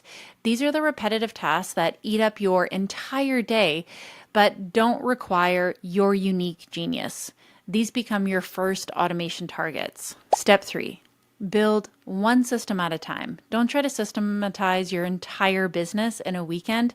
Pick one area, perfect that system, try it out, and then move on to the next. Step 4, test your systems by stepping away. If your business can't run for a week without you, your systems aren't ready. Keep refining until they pass the freedom test. Don't give yourself the out. The out of, but my business is different, or my clients need personal attention, or nobody can do these tasks better than me. Every single business can be systematized. Every entrepreneur can build freedom systems. The question is whether you have the discipline to keep it simple or not. If you're ready to build systems that scale your business without scaling your stress, I want you to come join me inside of my free community. This is where I break down a lot of my exact systems every single day. You can find the link in my bio, and tomorrow I'm going to show you my organic content engine that turns one piece of content into a month's worth of marketing. This is the system that has generated multiple 6 figures for my business while I continue to live life at the lake. You won't want to miss this. I just watched a coach blow a 5K sale in 30 seconds, and it had nothing to do with her offer. In this video, I'm going to show you the 5 sales mistakes that instantly make you look desperate and amateur, even if you're incredibly talented at what you do. I'm going to break down the exact words and behaviors that repel high-ticket clients when your helpful follow-ups are actually killing your deal, and the one mindset shift that transforms you from pushy to magnetic. Stay until the end because I'm sharing the phrase that immediately disqualifies tire kickers and attracts serious buyers. I'm Carla Treadway, and I've been in sales conversations for over 10 years, both as the seller and helping my clients master their own sales process. I've seen coaches go from awkward, desperate sounding conversations to confidently closing 10K, 20K, even 50K deals. And today I'm going to show you the exact system that separates the amateurs from the pros. Mistake number 1, the discount disaster. My one client, she had him ready to buy at full price. Then she said the 7 words that cost her $3,000. Look, you're on a discovery call and it's going amazing. They're nodding, they're engaged, they're talking about their problems like you're reading their diary. You can feel it. This is going to be a yes. So what do? You panic and you offer them a discount. No. Well, normally I charge $5K, but I could do $3,500 for you. Or I have a payment plan if that helps. Or my personal favorite disaster. I know it's a lot of money, so look, you think you're being helpful. You think you're removing objections. But what you're actually doing is telling them that your offer isn't worth what you're charging. You're teaching them that if they hesitate, you'll drop the price. You're training them to negotiate with you before they've even said no. And here's the worst part. They were ready to pay full price, but now they're wondering what's actually wrong with your offer because you're already so quick to discount it. Here's what to do instead.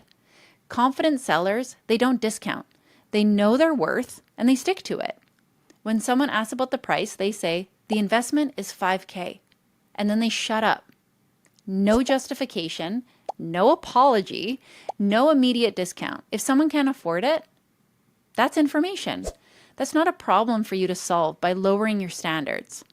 Your price is your price. Own it or change it, but never apologize for it. Canadians, I'm talking to you. Mistake number 2, the follow-up fiasco. Look, we all know that following up is good, that a lot of you are leaving money on the table by not following up. I once watched a coach send 47 follow-up messages to one prospect. I'm not kidding. Do you know how desperate she seemed? That's a lot of messages. If someone doesn't respond to your proposal, you don't want to become a human boomerang. Day 1, just following up. Day 3, wanted to make sure you got my email. Day 7, I know you're busy, but day 14, last chance to get started. If you're checking your phone every 5 minutes to see if they responded, you're going to start putting out energy that will repel them. If you're crafting the perfect follow-up message to finally get their attention and then just relentlessly selling this out, if you're analyzing their social media activity like a private investigator, okay, she posted on Instagram, so she's around. Why didn't she respond to my email? That's bad juju that you're putting out there.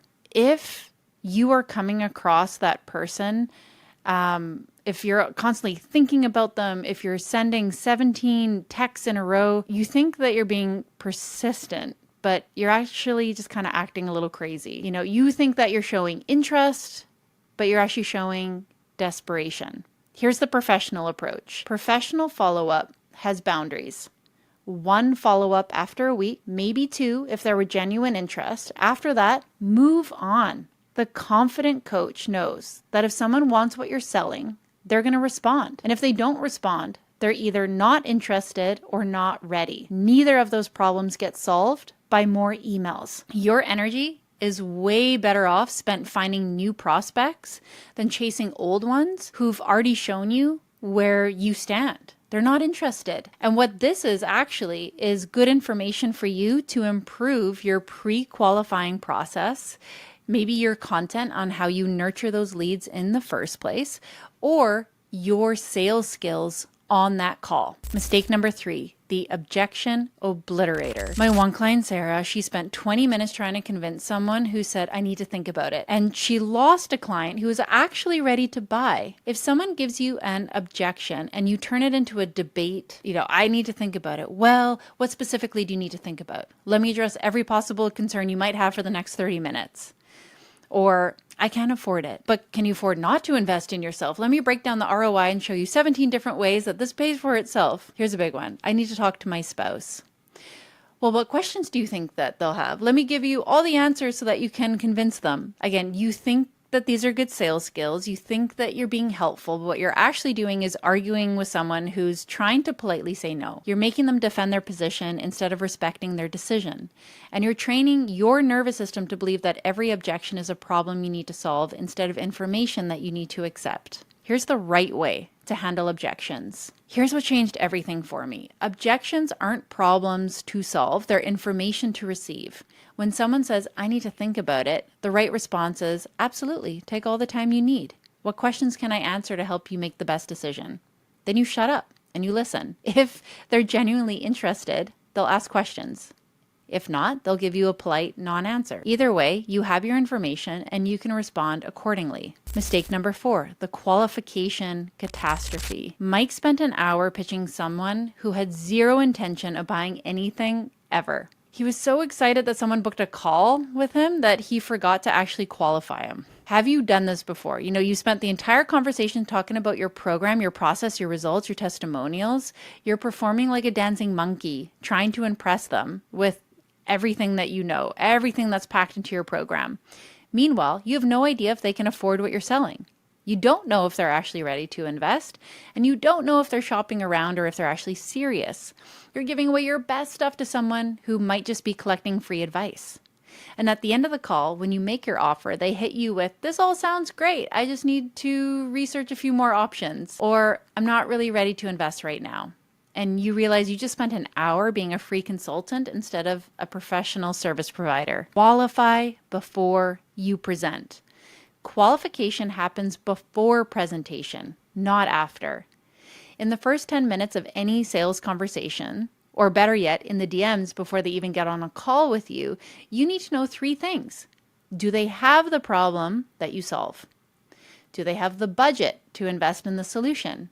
And are they ready to make a decision? All of these things can be handled in the DMs. If the answer to any of those is no, you end the call politely and professionally. Your time is valuable and you don't give it away to people who aren't serious about buying. Mistake number 5, the scarcity stupidity. Never create fake urgency because it's obvious to your prospect. If you think you need to create urgency, it might have you make up fake deadlines, fake timelines. This price is only good until midnight tonight, even though you've never actually raised your prices. I only have 2 spots left, even though you just launched and have 0 clients. This offer expires at the end of the call, even though you'll probably make the same offer next week. If you're using fake scarcity tactics because you heard some sleazy salesperson say at work, this is going to make you sound like a used car salesman. You might smile, you might think you've nailed this process, but energy is real and your prospect is going to feel it. Your prospects can smell the desperation from a mile away. Never make up scarcity. It's okay to have real scarcity built into your offer, but you don't want to pretend like there's an expiration or a limited amount if there actually aren't any. That's totally out of alignment. And here's the thing that's really embarrassing. If you are creating fake urgency, it's because you don't really believe in the real value of what you're offering. You think you need tricks and pressure to get people to buy instead of just being so good that people want to work with you. If you're going to use urgency, create real urgency, not fake pressure. Real urgency comes from the real value and the real boundaries. If you only take on 5 clients at a time, that's real scarcity. If your prices are going to go up next month because you're in demand, that's real urgency. If someone needs to make a decision because you have other interested prospects, that's real pressure. But fake deadlines and manufactured scarcity just make you look amateur. Be so good at what you do that people are afraid of missing out on working with you, not afraid of missing out on a fake deadline. You're going to feel it, they're going to feel it too. The real secret to confident sales? Confidence.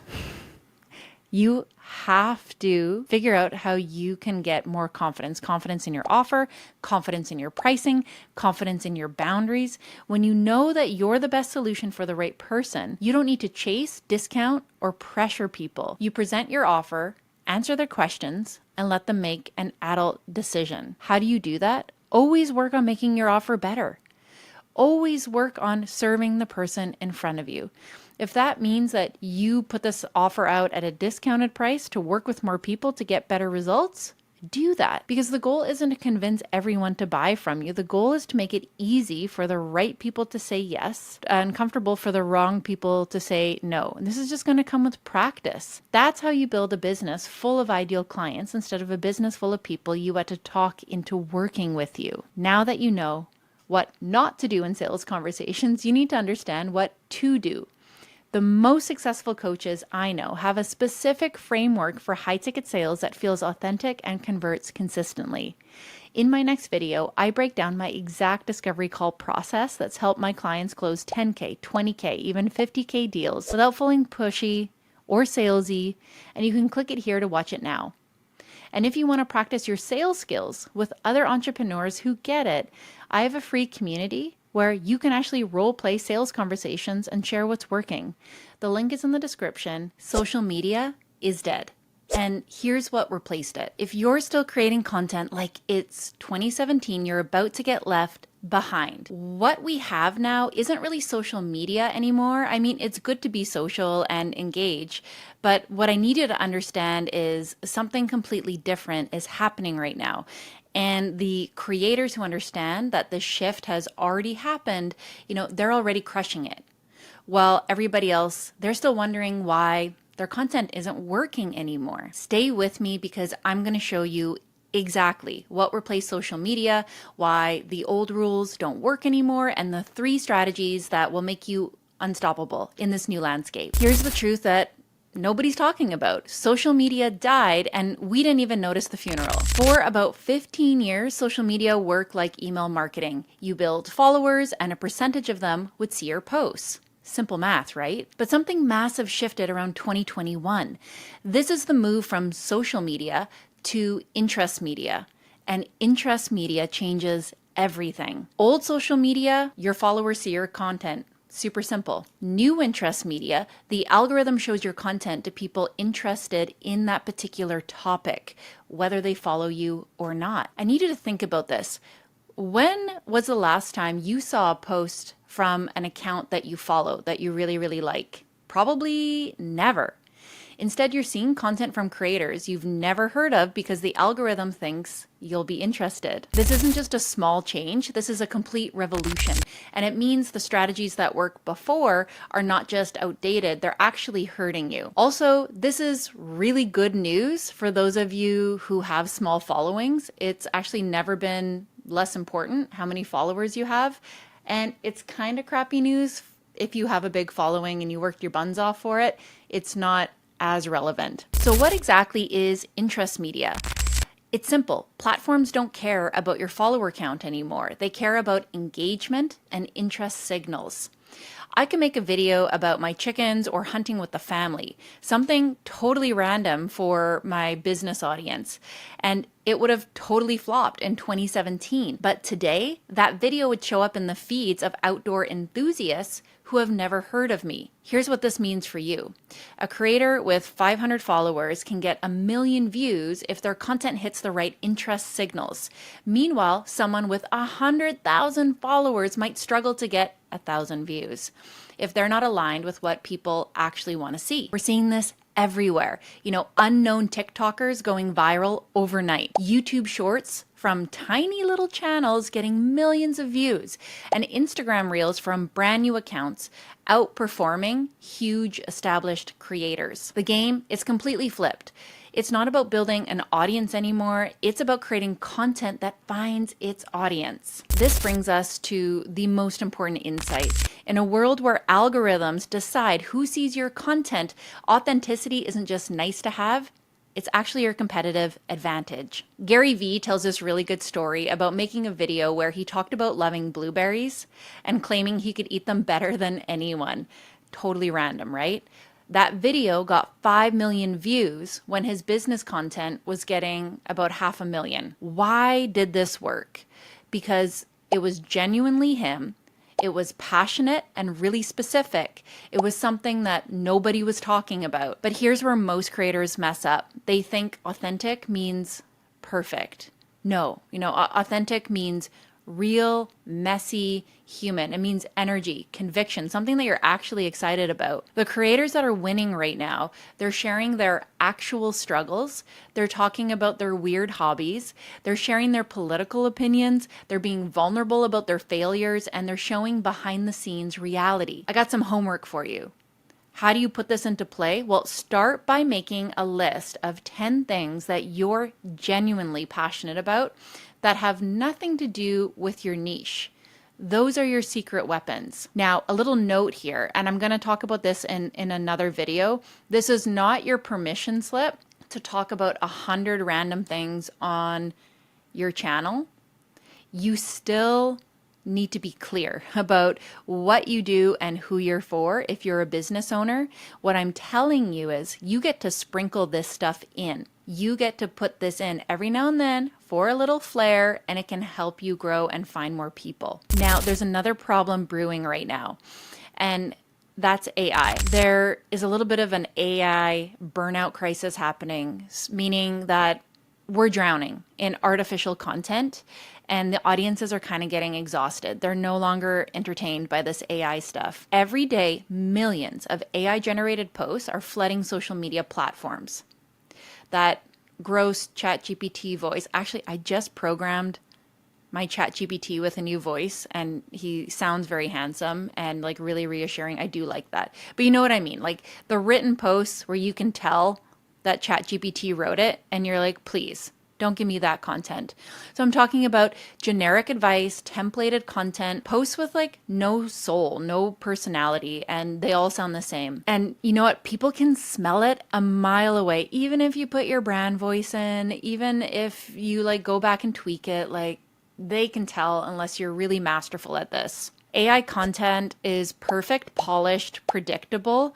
Human content is messy, personal, and surprising. Some of my best content on Instagram right now, I'm like literally holding a chicken. I'm not beautiful. I'm wearing like my outdoor gear that I use to work in the garden. It is not heavily produced by any means, but I'm like speaking from the heart and it's real. With all this AI stuff coming in, people want you to be more human. This is your permission card to like really be yourself, lean into storytelling, lean into less perfect content. And there's actually massive opportunity here because while everyone else is just trying to optimize and perfect their content, you can win by just being more human, not less. What does human content look like? Your actual voice, not a copywriting template. It means real stories from your life, not just your wins, what you're going through, what you're thinking about, what you're struggling with. It means opinions that maybe rattle some cages, maybe a little controversial, mistakes and lessons learned, behind the scenes moments. A note about behind the scenes too, people are way more interested in like the things that you're doing for fun or the behind the scenes of like the people that you're working with if you're a business owner. They're way less interested in like your lunch. They might be interested in your dogs. People love animals. Try that. The creators who are just leaning into AI and like copy and paste templates, they might see some short-term wins, but this is not a good foundation to build your brand on. The future, it will belong to the creators who are creative, human, who double down on their personal brand and being irreplaceably human. Now, you might be thinking, okay, great, Carla, this all sounds great, but I'm fried from making content. Who has been there? Okay. How do I create enough authentic content without burning out? Here's a simple system that is going to make this feeling disappear for you, okay? One, a lot of you are judging your content too soon. And the reason that you're getting burnt out is not because you've been making an abundance of content. It's because you're always second guessing your content and you're dissecting it. So you like put one new post out there and it didn't go the way that you wanted. And it's that frustration that's burning out most of you. Don't judge your content strategy and the stuff you're putting out there until you've posted like 100 types of that content, 100 pieces of that content.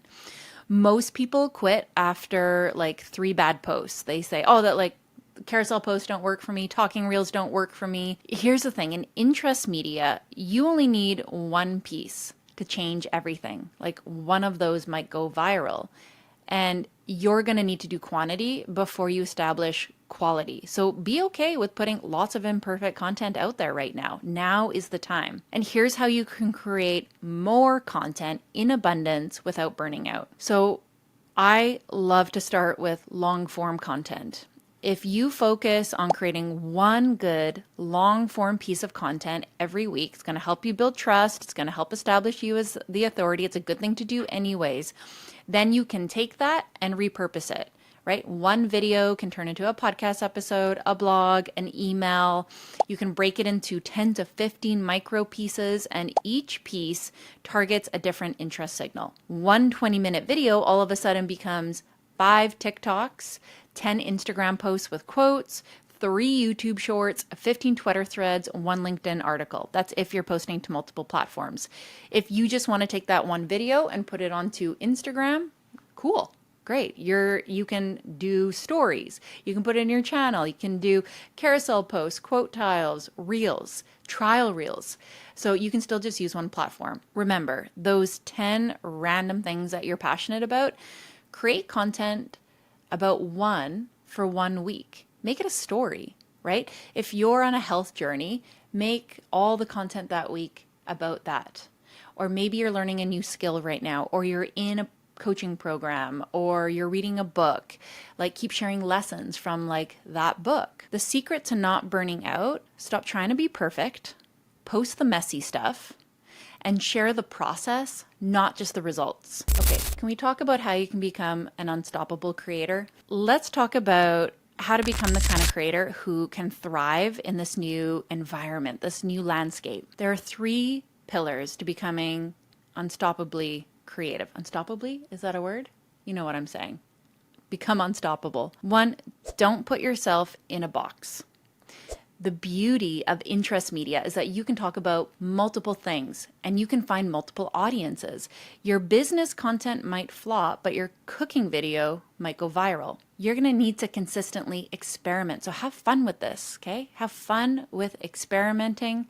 People that are perfectionists, I'm sorry, you have to get comfortable being messy. It's going to work for you. The old mindset, you're going to build an audience and then serve them content. That's done. So the new mindset has to be create content that builds its own audience. Here's your action plan. Audit your last 20 posts. How many were genuinely you? List 20 topics that you could talk about for hours. Start there and then maybe niche down to like 5 because people still have to understand what you do. Commit to posting 1 random piece of content every week. Not every day, maybe 1. Engage authentically in the comments. This is still a social media platform. It likes engagement.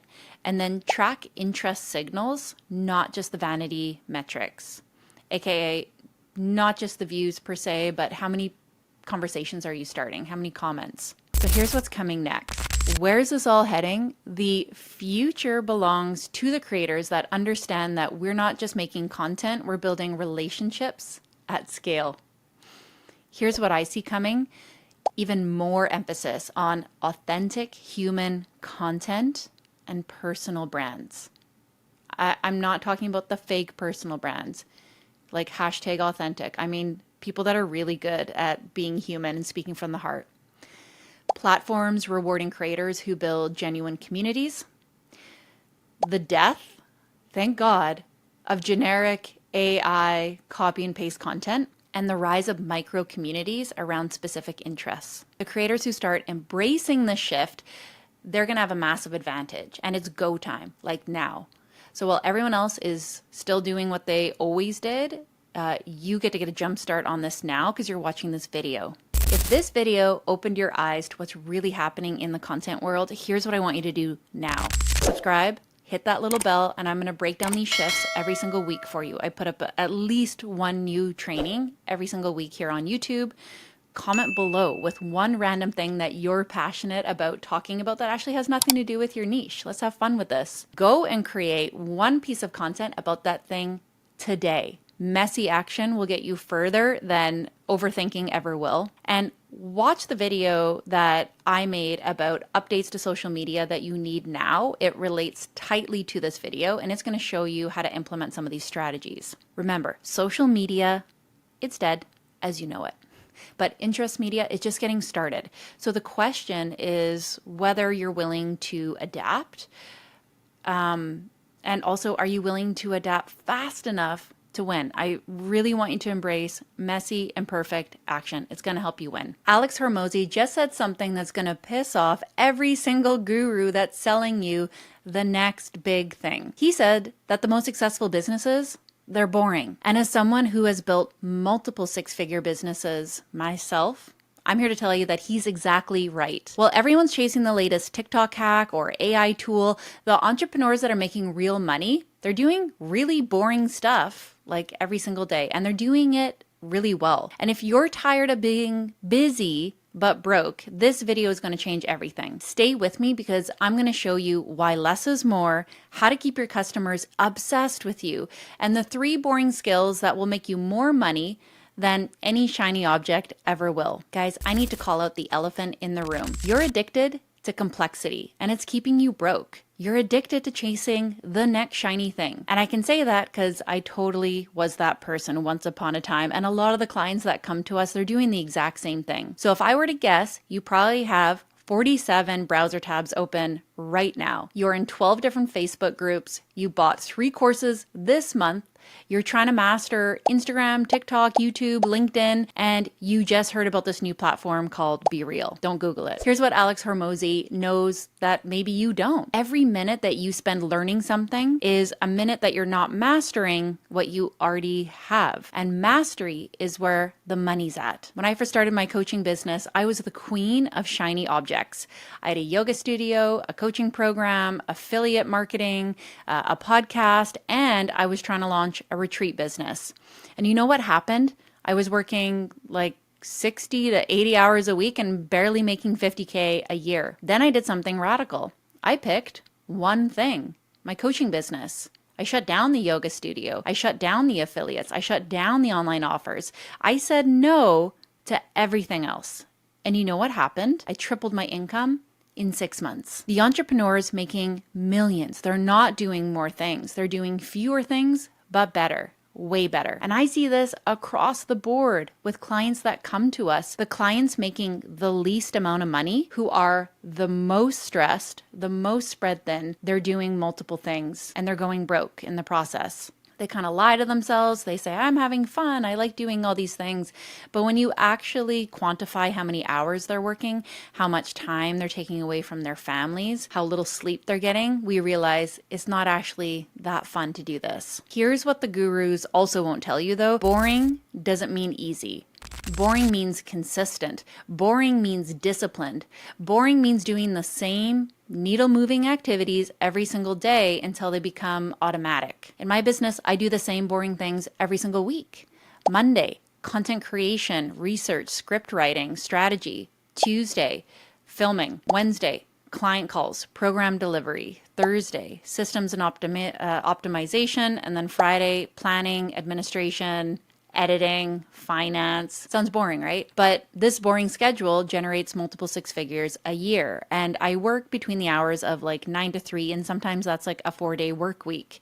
Then I get to just live at our cottage and work a really low hour week. Lots of time with friends, lots of time with family, lots of time going out on adventures in the bush. The secret isn't finding the perfect system. It's picking a good system and making it perfect through repetition. It means picking one platform. It means picking one offer. It means really understanding what your income producing activities are and doing those every single day on repeat before you get excited about the next shiny thing. And let's talk about something else that you might be chasing. maybe you should stop chasing new customers. Here's where a lot of you are getting things backwards. People will spend like 90% of their time trying to get new customers and only 10% keeping the ones that they have.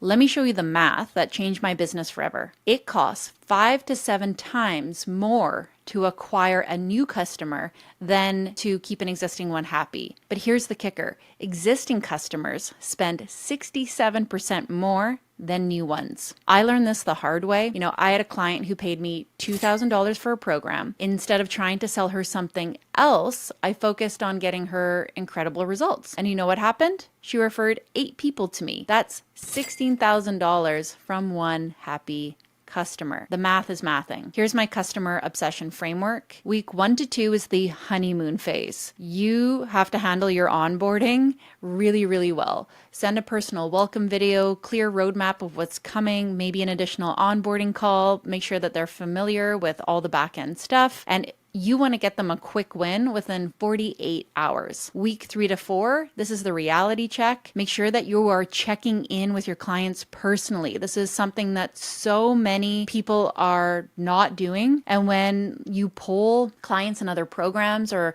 when we ask people like why were they unhappy with their past programs, across the board, we hear nobody checked in on me. Isn't that wild? People became so obsessed with marketing and getting new clients, they totally forgot about taking care of the people that they had. You want to make sure that you address any of their concerns, that you are helping keep them accountable, and also you are there to celebrate even the tiniest win. Month 2 to 3, this is where the real transformation takes place. You want to help them document their process, share their wins publicly and often on your social channels. Ask for feedback and testimonials throughout that process, not just at the end. This boring customer care system, this really hands-on system, non-automated, just me actually reaching out to my clients, has given me a 95% retention rate, and 60% of my new business comes from referrals. So stop trying to find new customers, start obsessing over the ones that you have.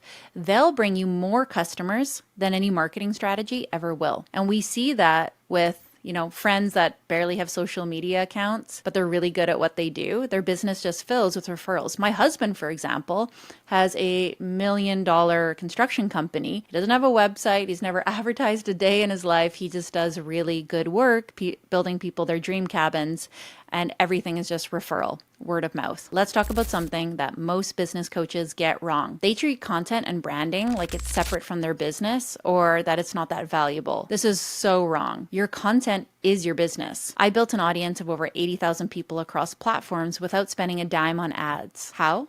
By understanding that content isn't just marketing, it's relationship building at scale. Here's my content strategy that generates leads while I sleep. First, we have the authority triangle. Teach what you know, share your actual processes, your methods, your behind the scenes. 2, share your journey, document your wins and your failures. 3, take a stand. Have opinions that matter. Every piece of content that I create, it does 3 things. It establishes my expertise, it builds trust with my audience, and it pre-qualifies potential clients. But here's the boring part. I post content every single day. I post it on my grid, I post it in stories, I post it in my free community. Same time, same platform, same commitment for at least the last 5 years, every single day. This boring consistency has generated over 300,000 in organic sales. It's built a wait list of 5,000 people for our scale program and has created a community that sells for me. Your content isn't about going viral. It's not about vanity metrics. It's about building trust. And trust converts better than any sales page ever will. In fact, I'm literally thinking about just getting rid of my website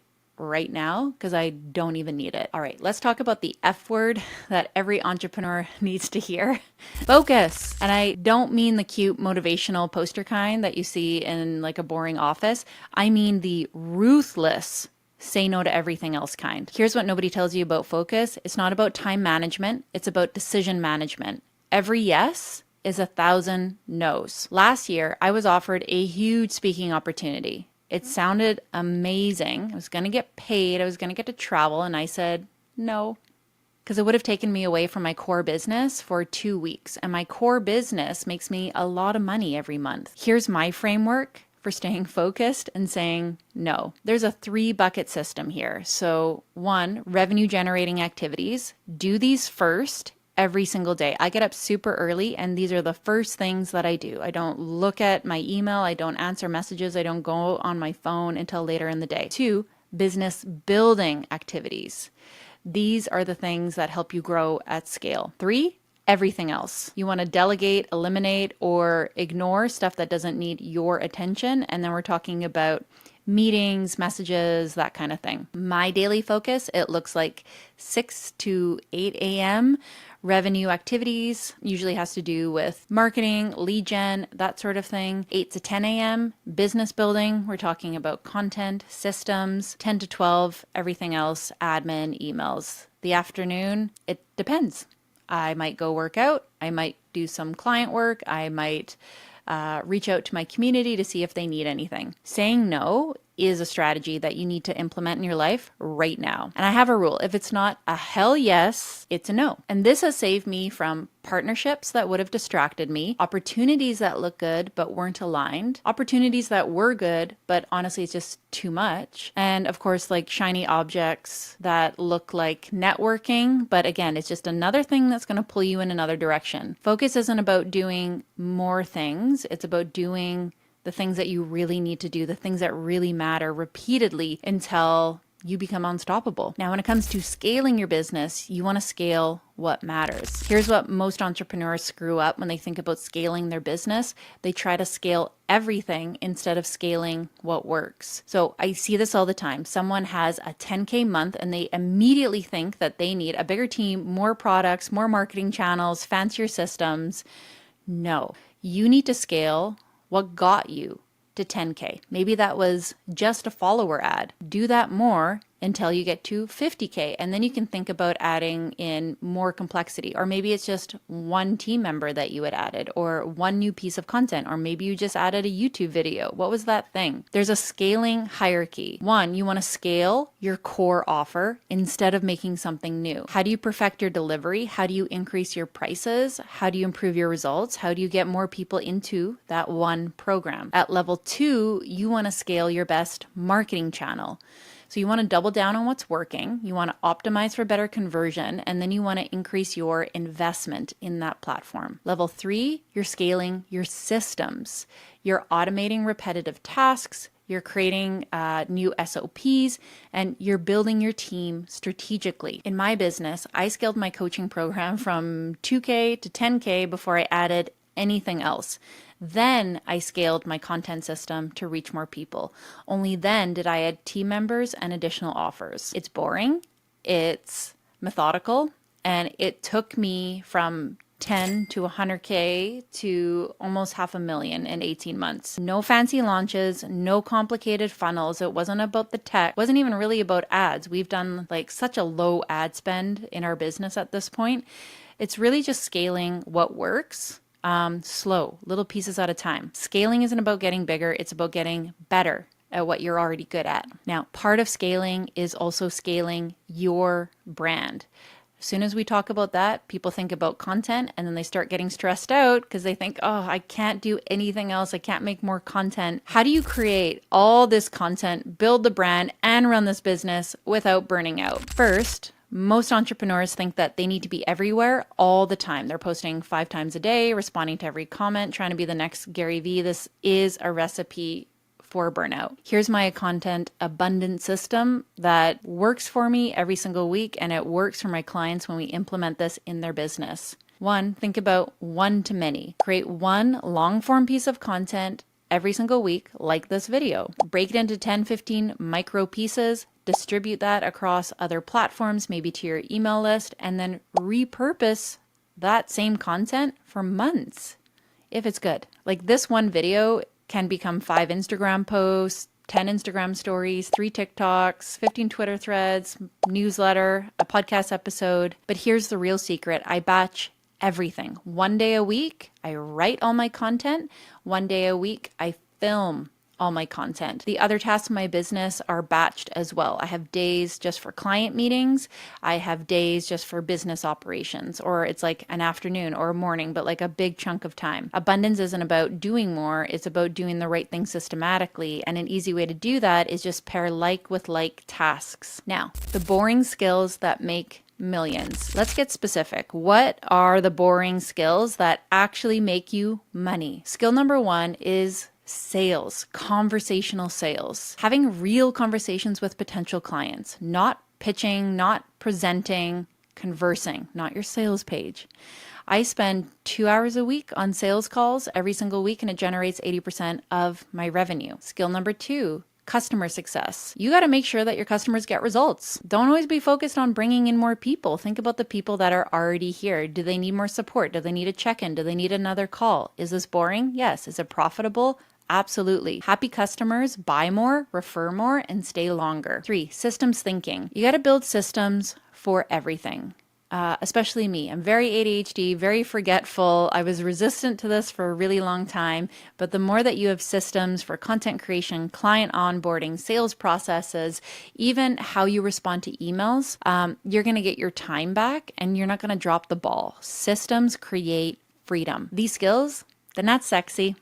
They're not going to get you featured in Forbes. No one wants to talk to you on a podcast about them, but they will make you rich while everyone else is just chasing the next shiny object, the next opportunity. These 3 boring skills have generated hundreds of thousands of dollars for our coaching business. They help me create a business that I actually enjoy running. It doesn't burn me out. I work 4 days a week. I get to travel a lot with the family, and we get to live at the cottage. And it's giving me the freedom to work with who I want, how I want, and honestly just have more fun with all of it. If you master the boring stuff every single day, the exciting stuff starts to appear because you have better systems, things flow, you get more time for creativity and the fun stuff. Also, more time for not working and actually going out and living your life. Here's your boring action plan. 1, I want you to pick one thing that you're going to focus on for the next 90 days, not 3 things. Maybe it's your brand, maybe it's your content strategy, maybe it's your offer. One thing. 2nd, audit your current customers. How can you make them happier? How can you get them better results? Ask them. 3, create a content system. Pick one platform, commit to posting consistently, and stick with it for 6 months. 4, subscribe to the channel and hit the bell because I'm breaking down these freedom building strategies every single week. Remember, boring businesses make millions because they focus on what matters. While everyone else is chasing shiny objects, you need to master the fundamentals. And if you want help building your own boring, profitable business, check out the Sovereign CEO free community app. In here, I drop free weekly trainings, sometimes live ones, and I teach the exact same systems that I use in my own business to entrepreneurs who are ready to scale. The world, it doesn't need another guru. It needs more entrepreneurs who do simple things exceptionally well. Be that entrepreneur. Everyone's telling you to either niche down or just be yourself, be authentic, just put it all out there. But they're both wrong. The real secret to winning right now is finding that intersection, being authentically interesting, aka interest media, while staying crystal clear about what you do and who you're for. I talk about business, politics, off-grid living, but every piece of content connects back to one clear message about freedom. And that's why I built a successful coaching business with leads that pour in from our social media accounts. Stay with me because I'm going to show you what that sweet spot actually is and the secret place that most creators miss. You know, how can you be multidimensional while maintaining a clear brand that actually converts? Here's the problem with most content advice. It presents a false choice. Either be boring and niche or be random and fun and inspiring and authentic. But the creators winning in interest media, they're doing both. Look at the biggest personal brands right now. Gary Vee talks about business and sports and wine. Joe Rogan covers comedy, MMA, philosophy, politics. Alex Hormozy discusses business and fitness and life philosophy. They're multidimensional, but you always know what they stand for. They're not random. The key is having what I call a core thread one central message that weaves through everything that you talk about, no matter how diverse your content gets. For me, that thread is freedom. Whether I'm talking about business strategy, political opinions, or off-grid living, it all connects back to building and living a free life. When they see my business content, it's about building freedom businesses. When they see my lifestyle content, it's about living free. You can talk about anything that you want as long as you can expertly weave that back into your core message. That's the intersection. That's the secret. Let me show you how you can find your core thread. The one message that allows you to be interesting across multiple topics while staying crystal clear about your brand. Your core thread should be something you genuinely believe in, something you're really passionate about. It needs to be broad enough to apply to multiple areas of your life, needs to be specific enough to be memorable, and valuable enough that people want to pay for it. You're a business owner, after all. Here are some examples. Freedom is my thread. You might think about authenticity over perfection, systems thinking, mindful living, unconventional wisdom, human-first businesses. To test if your thread works, ask, can I connect my business expertise to this? Can I connect my personal interests to this? Can I connect my life experiences to this? And would someone pay to learn more about this? Watch how my freedom thread works. Business content, build businesses that set you free. Free speech, radical authenticity, all have that tether of freedom. The political content, choose freedom over compliance. We can bring that free speech thing right back in there too. Lifestyle content, this is what freedom actually looks like. This girl doesn't live in a cubicle. When you have a strong core thread, every piece of content reinforces your brand, even when you're talking about completely different topics. Your core thread is your permission slip to talk about anything, as long as you connect it back to your central message. Now, let me show you how to create diverse, interesting content that always connects back to your core message and your business. Every piece of content should have 3 elements: the hook, the value, and the thread. The hook needs to be interesting, authentic, and personal. The value, you need to be teaching something entertaining, insightful, valuable. And the thread is, again, connection back to that core message. Let me break down some of my more successful content. I have one that went super viral. It was my 10-year-old driving her own boat to school on Lake of the Woods. The hook was unique, surprisingly visual. It was like I was just following her behind in the boat. It was a story about raising independent children. This is how we raise free-thinking children. I've had many political pieces go like super viral. The hook is controversial. It shares my passionate opinion. It's a perspective on current events, something that's relevant to my ideal client. And there's the thread there still of choosing freedom over compliance in life and business. When I look at my personal content, it'll be behind the scenes of my island life. I just did a video about the hunting trip that our family just did. The hook is it's an unusual lifestyle and has beautiful visuals. The value is the inspiration for alternative living, and the thread, this is what freedom looks like when you build it. But here's the crucial part. I always connect it back to what I do. If you want to build a business that gives you freedom, this lifestyle is possible when you build a business in the online space. I teach entrepreneurs how to build a business like this. This is why free speech matters. So someone can discover me through any topic, but they immediately understand what I stand for, freedom, who do I help, freedompreneurs, and what do I do? I help them actually build this lifestyle and these kind of businesses. Diverse content with unified messaging is the sweet spot.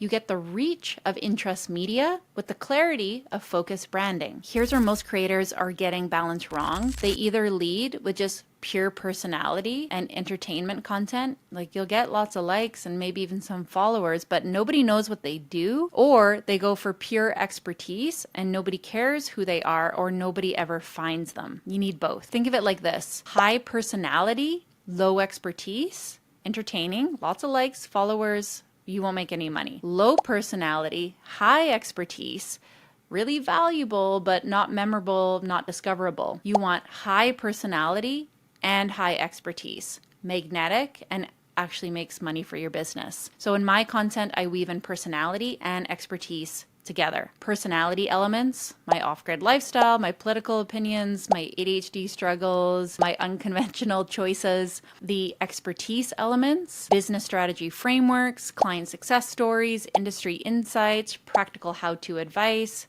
branding, content. The integration strategy is I don't separate them. My personality informs my expertise. My freedom values shape my business advice. My off-grid experience proves my freedom message. I'm like living this out. My ADHD gives me unique productivity insights. My political views inform my entrepreneurship philosophy. Nobody can copy this brand. It is so unique. AI's got nothing on this. This integration creates memorable experience. Like if you find my account, you're probably going to stick around. The personality makes it stick. The personality builds a community around your brand. Then we talk about what's credible. So the expertise backs up the claims. Then we have clear differentiation. No one has this combination. And natural authority because I live what I teach. People trust experts who are human, and they remember humans who are the expert. The combination is unstoppable. Don't choose between your personality and expertise. Integrate them into one cohesive brand that's both interesting and valuable. Now, no matter how interesting and authentic, #authentic you are, if people can't quickly understand what you do and who you help, you're never going to make money. Clarity is still king. Someone should be able to look at your Instagram profile and in 5 seconds understand what you do, who you help, what result you provide, and why you're different. For me, it's everywhere. I help sovereign-minded businesses scale.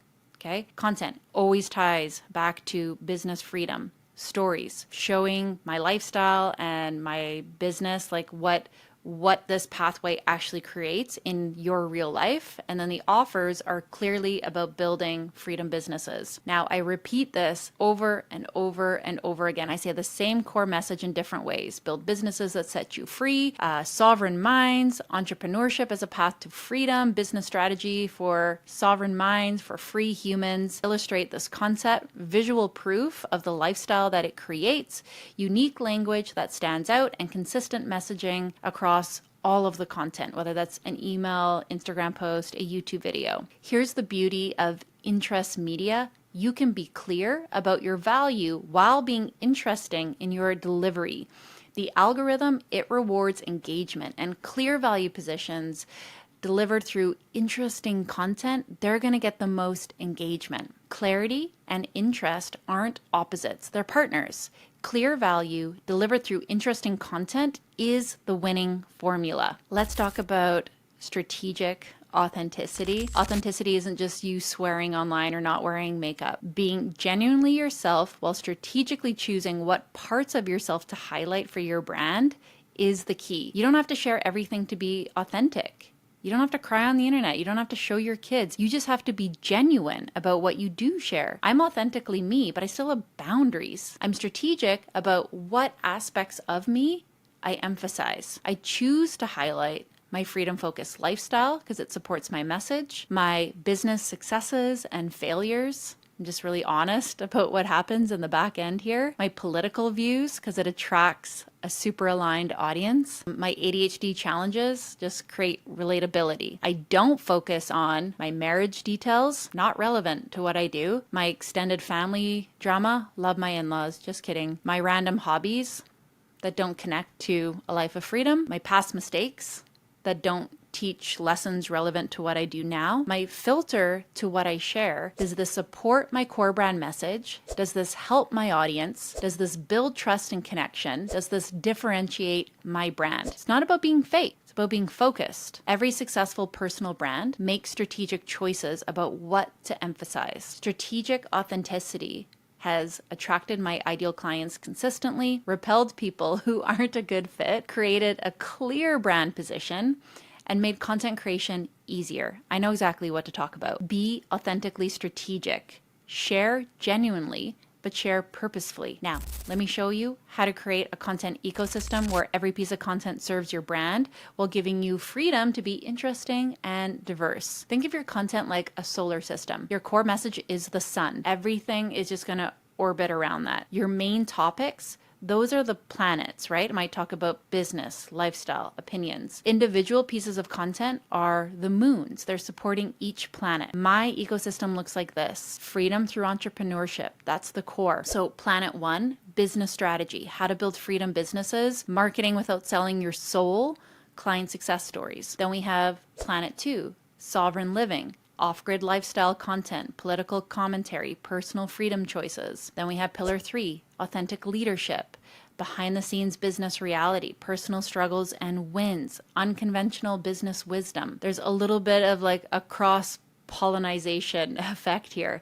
The magic happens when content from different planets collide, when they support one another. My lifestyle content proves my business advice works. My business content funds my lifestyle choices. My personal content builds trust for my professional advice. When planning content, I ask, which planet does this serve? How does it connect to my core brand message? What call to action makes sense? A content ecosystem gives you structure within freedom. You can talk about anything as long as it fits within your planetary system. Finally, let's talk about your bottom line. How to make sure that your content is not just authentic and interesting. We also need it to convert into clients. Every piece of content needs a bridge from interest to action. You want to hook them with interesting content.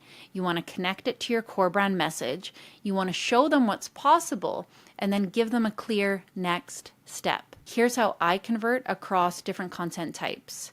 So the lifestyle content, this freedom is possible when you build a sovereign online business. Learn how in my program. The business content, this strategy works because I use it myself. Get my complete system here. This is where I'm going to share like a training, a resource. I might put that in our free community. The political content, if you want true freedom, you need financial independence. Or I might just draw their awareness to the things that are happening in the environment that are going to impact your income and your business. And then here's the solution to avoid those bigger outside issues. It's always about the soft sell. I'm not pushy because I don't want to be, but I don't have to be. My content consistently delivers value and it connects to my core brand message, and my community really resonates with the things that I talk about. So selling honestly becomes natural. Also, because I don't build a million different programs, I focus on one.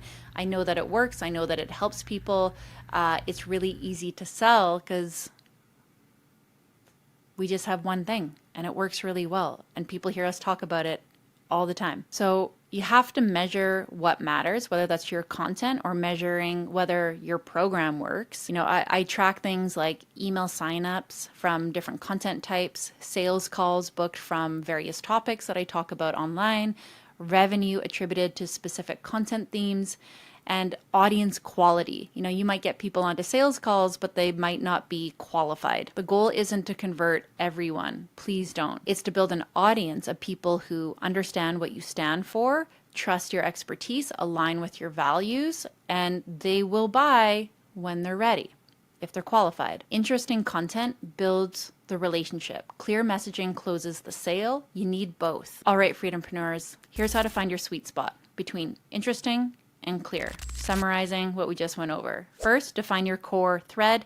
What's the one message that connects to everything that you care about? 2, map out your content ecosystem. What are your 3 to 4 main topic areas that all connect to your thread? 3, test the connection. You'll never know until you actually put the stuff out there. Can you tie any topic back to your core brand message and then actually make content like that and just see how it lands? 4th, create your clear value proposition. Make sure people know what you do within 5 seconds. I challenge you to create content for the next 30 days using this framework. Be interesting, be authentic, but always connect back to your core brand message. If this helped you see the intersection between authenticity and clarity, hit the subscribe button, hit that little bell. I'm sharing these strategies every single week.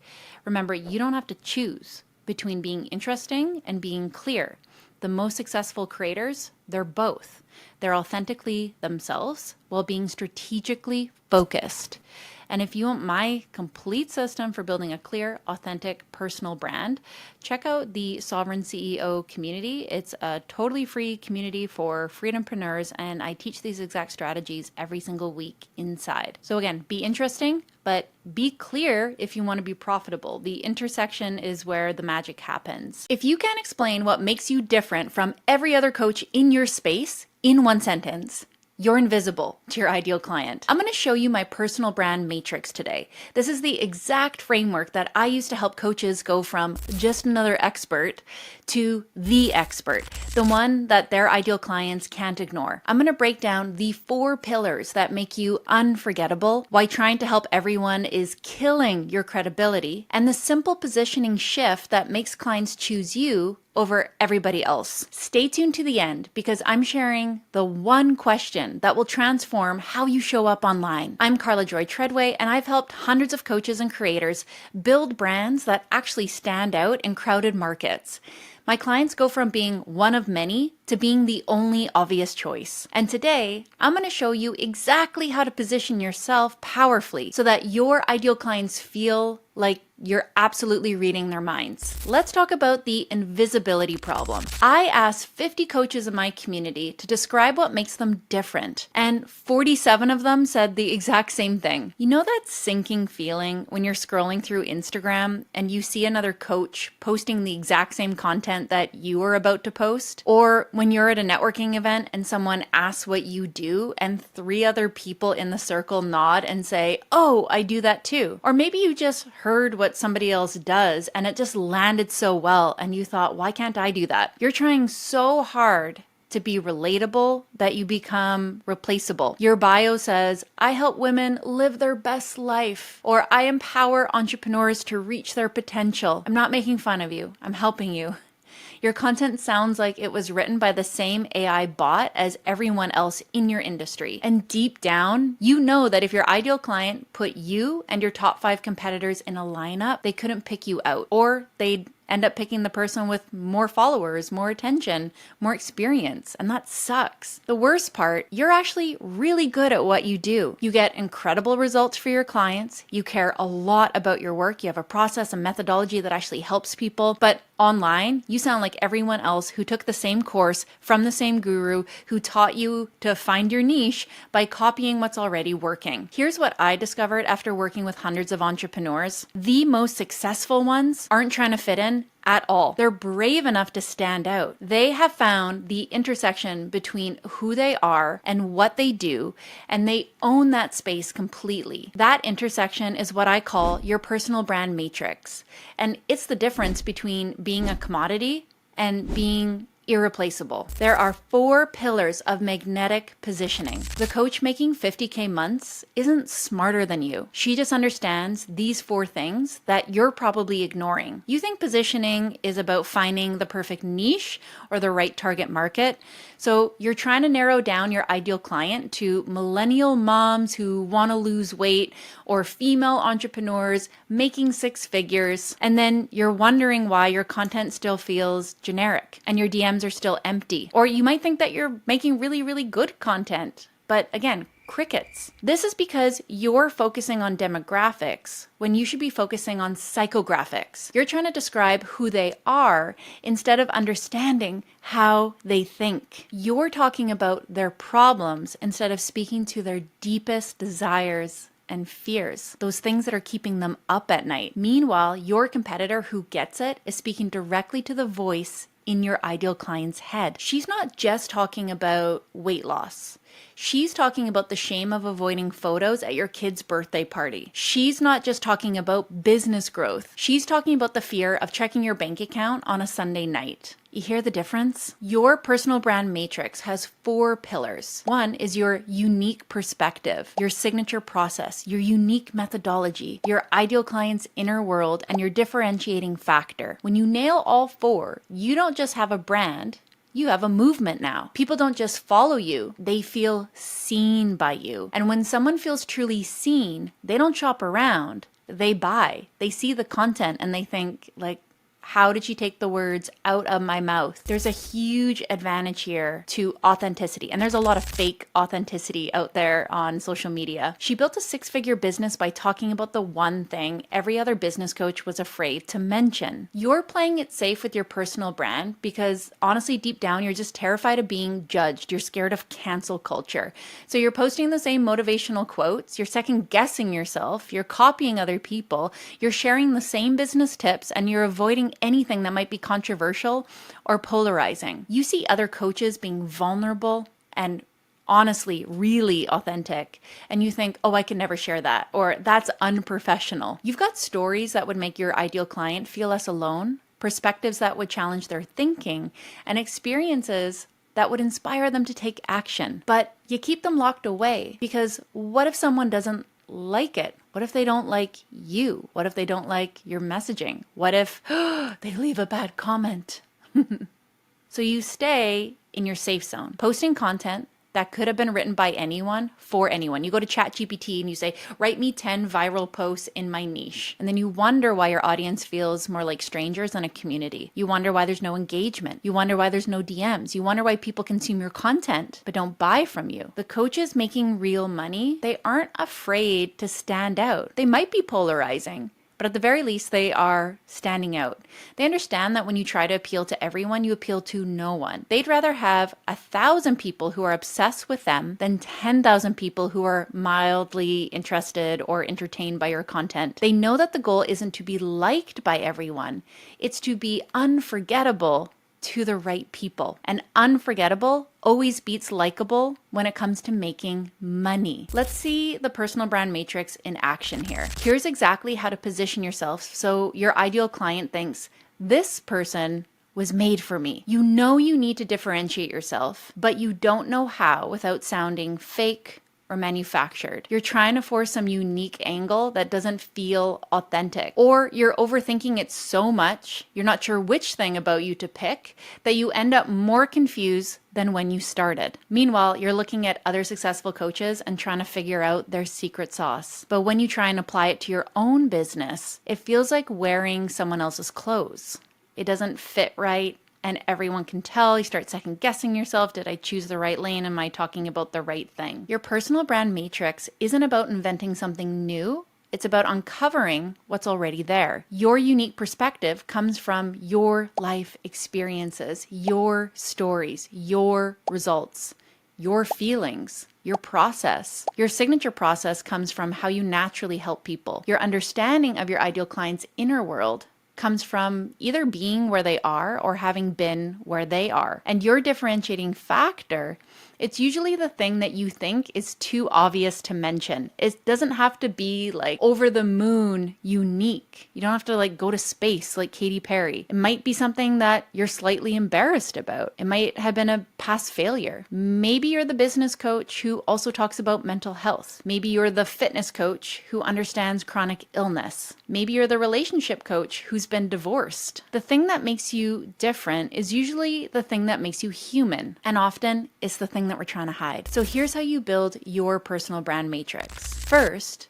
identify your unique perspective. What do you believe in that others in your industry don't? Secondly, define your signature process. What's unique about your methodology? Again, you don't have to go to space. It doesn't have to be that over the top. What's your specific way of getting results? Third, understand your ideal client's inner world. What are they thinking about at 2 a.m.? And 4, own your differentiating factor. What makes you the obvious choice to your perfect person? When you get clear on these 4 pillars, everything else becomes easy. Your content writes itself. You're not even going to need ChatGPT anymore. Or if you use it, like talk to it, tell it your stories and just let it, do the grammar. Your offers are going to start becoming irresistible and your ideal clients are going to start feeling like, hey, she's talking directly to me. Now that you understand how to position yourself as the expert, you need to understand why most coaches with great positioning are still stuck at 5K months. It might not be your messaging if you fix this. It's probably about the lies you've been told about scaling. What's up, friends? I'm about to share the exact 16-step blueprint that took me from being a very burnt out yoga studio owner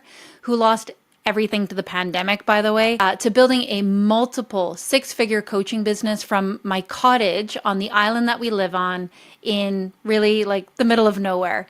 And this is the same system that I've used to help over 500 coaches build their own 6 and 7-figure businesses.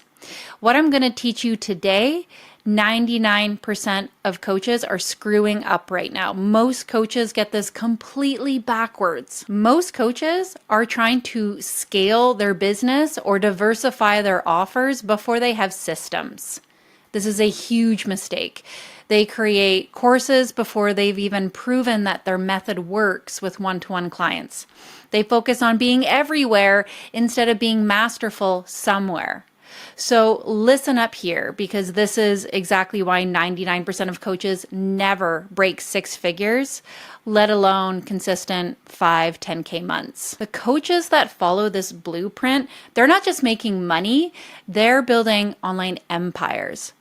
This isn't like a hobby for them. They're creating movements, they're creating recognizable brands, and they're living completely sovereign lives while being able to serve other people well. They're getting incredible results for their clients, which really is the most important part of your whole business. But I need to warn you about something. This is not a get-rich-quick scheme. This is a get-rich-right system that requires a ton of focus, hard work, discipline, and the willingness to do things differently than everyone else. Also, this is not what all the Instagram coaches are telling people to do. Oh, just show up as yourself, make content, millions of dollars, blah, blah, blah, blah, blah. All of that's a lie. Drop a 1 in the chat here if you are making under $100,000 in your coaching business right now, and a 2 if you're over $100,000, but you want to scale to 6, 7 figures. I want to see where everyone's at, because this blueprint can work at every level, but there's something to do at each stage. First, we're going to look at the foundation of your business. So let's dive into the first 4 steps that create the foundation of your 6, 7-figure coaching business. And guys, most people want to skip this part because it's not sexy, it's not fun. Don't. This is where empires are built. You want to get clear first on your unique zone of genius. It does not matter what everyone else is doing. You have to teach what you know. You have to teach what you have results in. There might be something that you want to create that you're super passionate about, but you don't have results in yet. We have to start with an offer that's unique to you. You need to get crystal clear on your strengths, on your skills, on your expertise, on your proof, not what you think you should be good at or what other people are doing. We have to look at what you're actually gifted at. You can use like the Japanese ikigai to do this. It's like that nice little intersection of what do you love? What are you good at? What can you be paid for? You have to get clear on this. Here's what I believe. Your life has been intelligently designed. You have a unique DNA set of cells. You have a unique God-given purpose, and you're meant to bring that thing to life. Every job that you have had up until this point, every challenge that you've overcome, every skill that you've developed, it's all been preparing you for this moment. For me, I have faced depression, addiction. I've built multiple businesses. I've overcome massive challenges. I was naturally good at taking on really complex concepts and breaking them down. I'm amazing at strategy, at creating. I have a really strong voice, and I'm super passionate about freedom and helping people build businesses that don't enslave them, that feel like them, that are authentic to them, and bonus, make money. That intersection became my zone of genius, helping freedom-obsessed entrepreneurs build sovereign businesses. So again, I want you to think about, what are you good at? What do you love? What do you have results in? I mean, it's okay if it's just your own personal results. That's fine. We want to take that process and then work with clients and see if you can also get them those results. And then as you build, then you can add on more and more things, more and more offers, but you really want to be in alignment with what you're teaching. You want to be in integrity with what you do. So for example, you don't want to teach people how to build 8-figure businesses if you yourself don't have an 8-figure business. Really simple, right? You don't want to teach people how to lose 100 pounds if you haven't lost 100 pounds or you haven't helped clients lose that amount of weight. So just tell the truth, be in alignment with what you can actually do. And then it'll be easier to market and grow your business. Step number 2, commit to mastery. You have to decide, this is my zone and I'm going to be the best. Like, claim that. Be the authority in your space. This is crucial. Like, you need to allocate 20% of your time to developing mastery. Most coaches stop learning once they've started their business, and that's why they plateau. Personally, I'm always studying. I'm studying neuroscience, behavioral psychology, business strategy, marketing. I go to events, I hire coaches, I invest in my own growth, I join masterminds, I go to retreats, because you can't give what you don't have. And in my niche, in my world, everything is always changing. So I always want to be at the top. I want these strategies to be fresh and top of mind so that then I can give this back to my clients. The coaches that are making 6 figures plus, they're obsessed with getting better at their craft. Not just better at marketing, not just better at getting more clients, getting better at what they do. Step 3, identify your ideal client avatar. Now, a lot of you have chosen the wrong client avatar. There's a few ways to look at this. One, it's too generic. You've chosen a whole group of people when you don't market to a whole group of people. You actually speak to one person. Canadian Tire, for example, they speak to Bob. The avatar of Bob, he's like 55, he wears flannel, he like tucks his flannel shirt into his jeans, he likes barbecuing and fishing and camping and all the things that Canadian Tire has to offer. Now, who buys things at Canadian Tire? Little old ladies, moms grabbing like hockey gear for their kids, some hippies looking for some gardening stuff, like all kinds of people. But the ideal client for Canadian Tire is only Bob. I need you to think about that for your own business as well. So when it comes to high ticket sales in particular, your ideal client is the person who can pay you. First of all, we can't speak to people that can't pay us, but they're also the person that is going to get the best results from your service. Now, I work with a lot of heart-led entrepreneurs, a lot of people that really, really care about other human beings, and that's amazing. The problem with that level of empathy sometimes is that we want to help people with the biggest problems, and sometimes the people with the biggest problems, the people that are really stuck in the mud, they're not actually willing to change. They're not actually willing to pay you. They're not actually willing to do anything about it. Sometimes that ideal client needs a little bit of an upgrade, right? Who's the person that doesn't need to be convinced? They don't need to be convinced that, hey, you can move your body if you're a fitness coach, or if you're a business coach, like, hey, you can start a business. No, that's like too low. You want to talk to the people that already know this is what they want. They're already in motion. This is your ideal client. I serve freedom-obsessed entrepreneurs, A-type individuals, online professionals, because that's what I am. I'm a freedom-obsessed entrepreneur. I understand their challenges because I've lived them. You don't need to convince me that it's hard to create an Instagram post. You don't need to convince me that I probably should make money because it'll help me get my power back. I already know that. And those are the people that I speak to. They're already hardworking. They're already disciplined. They already create daily content. They already have an offer that helps people. I used to try and convince. I used to try and say, you can do it. You could start a business. And I realized that's just really not a great ideal client to service. My hopes is when I market and when I use this language, I will get that person to the point where they can work with me. But instead, I talk to the people that are already in motion. You want to be really specific with your ideal client avatar. So my client Sarah, she helps divorced women rebuild their confidence because she went through a devastating divorce. My client Marcus helps men over 40 build muscle because he transformed his own body at 45. What you might be hearing is when you serve a past version of yourself, your messaging becomes authentic, your content writes itself, you have really epic content because you're just storytelling, and your sales, like these conversations, they're just going to flow naturally.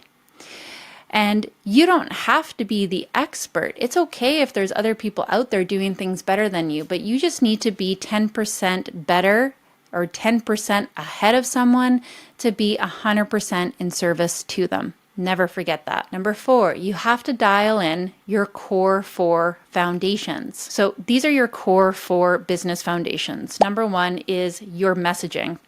When we talk about branding, it's not your color palette and your fonts. It's what do you do? Who do you help? How do you articulate that with your messaging?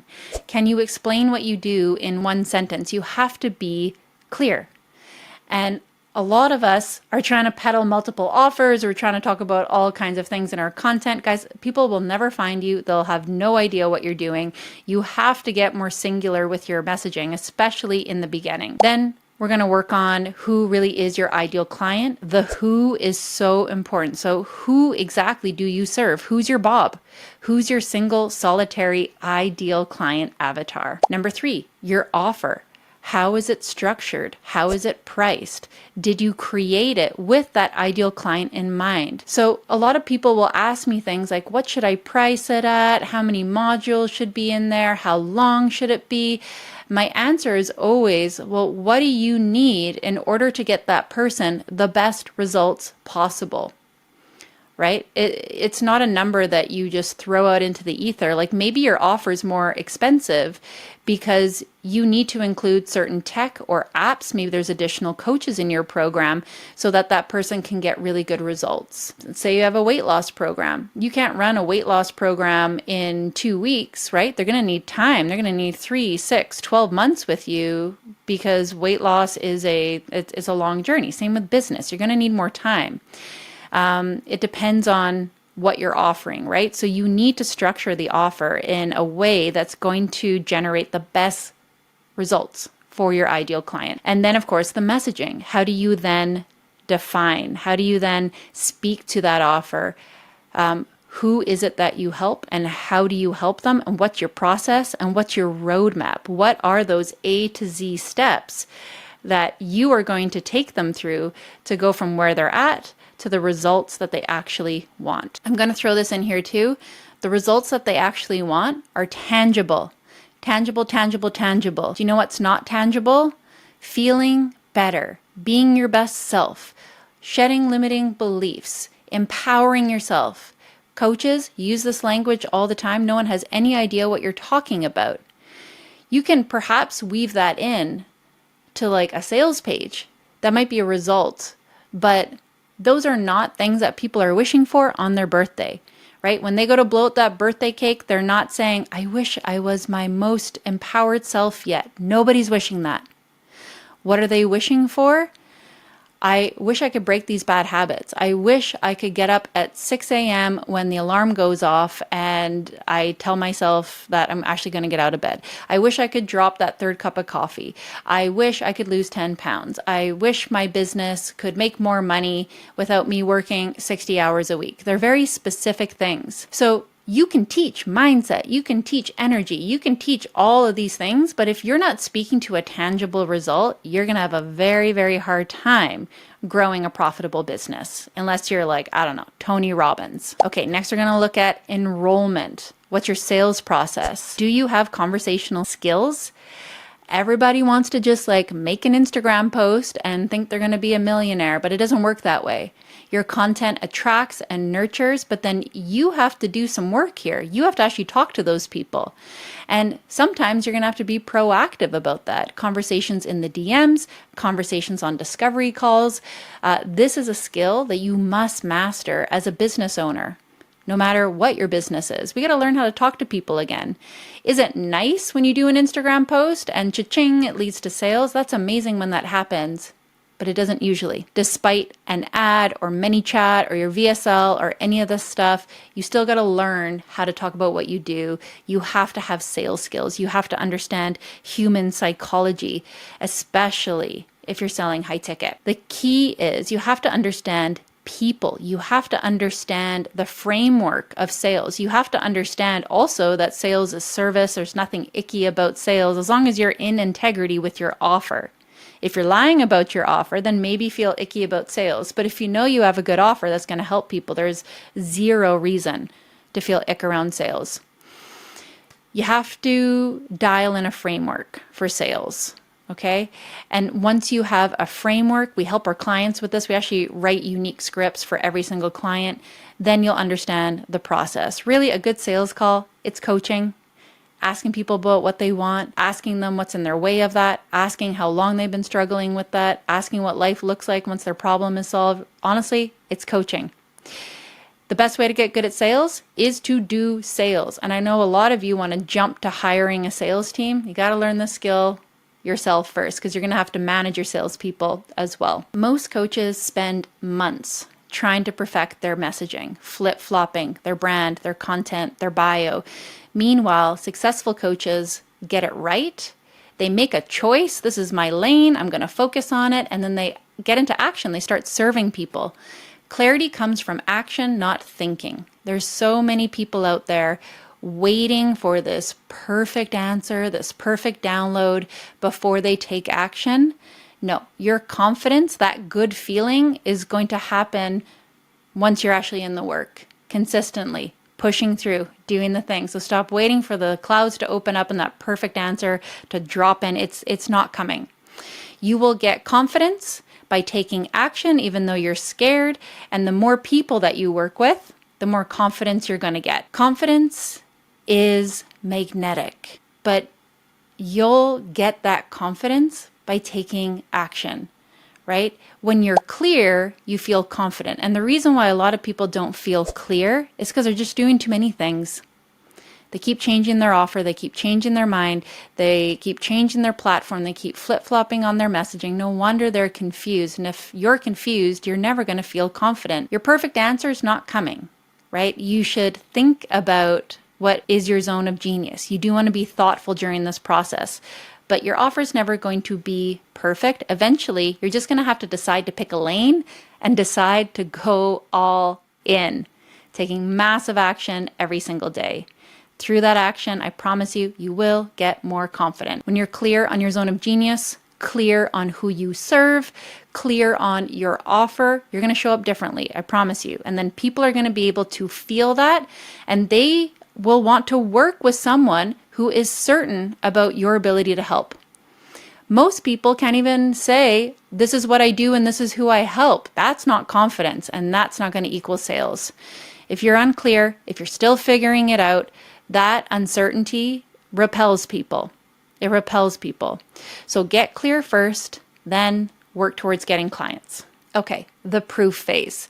So this is where you prove that your method works. This is where you're going to build your case studies and you're going to create the foundation for everything that comes next. That only comes with working with people. I love offering a beta launch when I have a new program. It's something that I encourage all of my clients to do. Find your first 5. If that means massively discounting your program or doing cold DMs or cold outreach, do it. Whatever you need to get those first 5, because you need proof. You know, Alex Hormozy will recommend doing this for free. You can try that. The problem with free is people don't take you seriously. They don't do the work. People who pay attention. So you could try it free, but a lot of the time it doesn't work. I'm not saying it's not possible, but my experience, not so good. I prefer just dropping the price of the offer, letting them know what the full price is, and just working on the concept of scarcity. Hey, I only have 5 spots available at this price. Are you interested? This is the roadmap I'm going to take you through. This is how I think I can help you. You need to learn how to master this one-to-one enrollment. Everyone wants an online course or a group program. I think you should start off with getting booked out with one-to-one clients.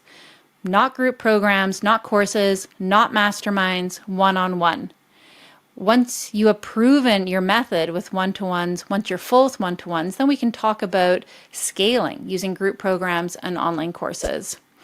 Why? Because you need to understand your client's journey intimately. You need to see where they're getting stuck. What breakthroughs do they have, and what language do they use to describe each step of that roadmap? You're only going to get that with intimate work. You'll have no idea what people are doing with your online course. And group programs are amazing, again, once you know the process. When I started, I worked with entrepreneurs one-to-one for months before I ever created a group program. That's how I discovered that their biggest challenge wasn't strategy, it was mindset in the beginning. That insight became the foundation for everything that I do. I can give people the best strategy in the world. If they don't see themselves as capable, it's never going to happen. They're not going to put that strategy into action. Plus, one-to-one is the highest value that you can provide. And we live in this weird AI world right now. If you're just giving good information, we don't really need information anymore. We need support. We need accountability. We need to talk things through with a real human being who's been where we want to go. That's valuable right now. You can charge premium prices and get incredible results for your clients when you work with them intimately. Step number 6, you want to build your signature presentation around that core product. This is what I call the killer app strategy for coaches. A presentation allows you to share your story, demonstrate your expertise, and position your offer, all while providing massive value to your audience. I like to do this through a VSL, video sales letter, because there are so many ways that you can use this VSL. You can use it in your sales process. You can run ads to it. You can position it as a free training in a free community. You can use it to prep people for your discovery calls. It is so helpful to make one of these. My presentation structure, well, just like any piece of content, and we'll call this content, you need a hook. You have to grab attention with a bold statement or story. Number 2, we want to show that you are the person to deliver this material. So right away, here's why I am qualified to serve this value. Here are my results.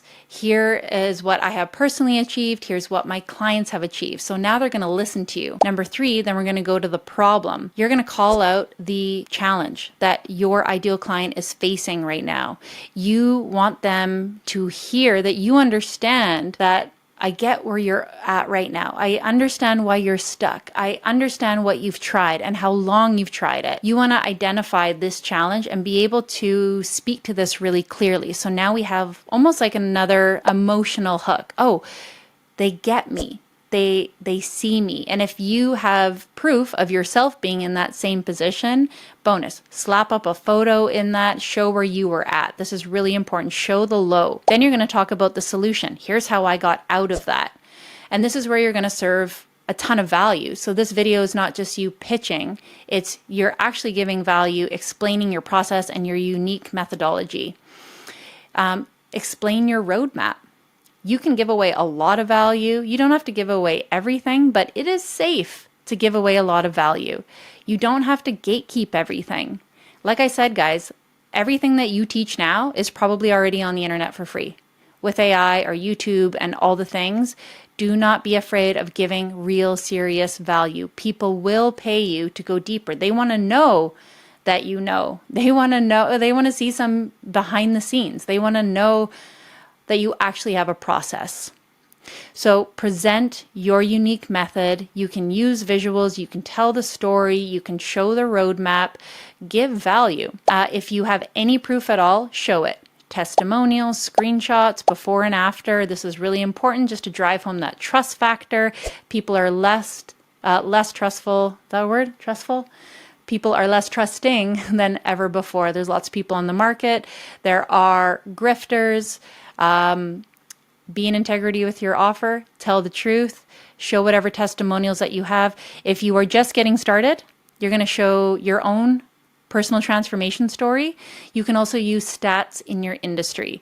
Only talk about what's true, never lie in this kind of material. And then you'll do a little pitch at the end, invite them onto a call with you, invite them to dig in deeper. You could also invite them into a free community if you have something like that, but ideally invite them on a call. Let's talk about it. Let's talk about your unique problem and see if I can help. If you can master this one presentation and you know where to put this, right? If you know how to use it in your sales process, you're never going to struggle to find one-to-one clients ever again. Number 7, speaking opportunities. The reason why I have so many followers, why I have a big brand, is because I have collaborated a lot. I have spoken on lots of stages. I kind of built my own stage because I have a podcast, but I've also spoken on other people's podcasts a ton. I've spoken at huge events. My first speaking opportunity was at a local business networking group. 15 people came in the room. I gave my presentation and 5 people booked calls with me. So 3 became clients out of those original 5. That means that one presentation was a $15,000 presentation, right? So it doesn't even matter if you get paid, right? If you can get paid for speaking as well, bonus. But if you are good at explaining your process and giving value, face-to-face with people, especially in 2025, so good, you guys. But here's the key. You got to be patient. Like, you're not just looking for immediate sales. You're building your reputation. You're building your brand. You're getting testimonials. You're perfecting your message. You know, I've had clients come to me 5 years later who heard me on someone else's podcasts. Or I actually just got a message today, someone that saw me at a Kid Carson event and met me there, wanting to work with me now. Sometimes these things are a little slower, but they come around. So we want to keep that in mind. It's not always instantaneous. So, you know, it's safe to invest in speaking opportunities. Don't just wait for people to ask you. Ask them. Ask to speak in other people's spaces. Ask to speak on stages. It's scary. I'm still scared when I go and do that, but I know how valuable it is. Once you see the power of doing speaking events, of running presentations, you're going to want to do this more. So yeah, you can get paid to speak, but honestly, what it's going to do for you as an authority, as a brand, is so worth it. You will get clients from this opportunity. You'll also get a lot of confidence from doing something that's pretty darn scary. I once paid $5,000 to speak at an event. Now, I didn't pay the event, but that's what it cost me to get there, to put myself up, to pay for materials that I wanted to have at the event. So it cost me money to go and speak at this event, which at the time in my business, that felt like a lot of money. But I enrolled 8 clients from that one presentation. That's $40,000 in revenue from a $5,000 investment. So many solopreneurs, so many coaches are so scared to like part with money, but the math is mathing when you look at that. If you can enroll even 2 to 3 clients from a speaking opportunity and you sell a high ticket, it pays for itself. Now, when you are presenting, you're not trying to teach every single thing that you know, right? You have to focus on like a key point. You're trying to create a transformation in the room. They don't want to hear your whole life story. They don't want you to like prove that you're smart and here's all the things that I know. Give them one big insight, one breakthrough, one aha moment that changes how they think about their problem. Then you can invite them to go deeper with you. That's a big mistake that people make when speaking. They're like, well, I'm just going to tell all the stories and look at how smart I am. Look at all the books that I've read. People don't care. They don't. Tell one story really, really well. And then tell stories and do activities and pull the audience in so that you really drive that one point home.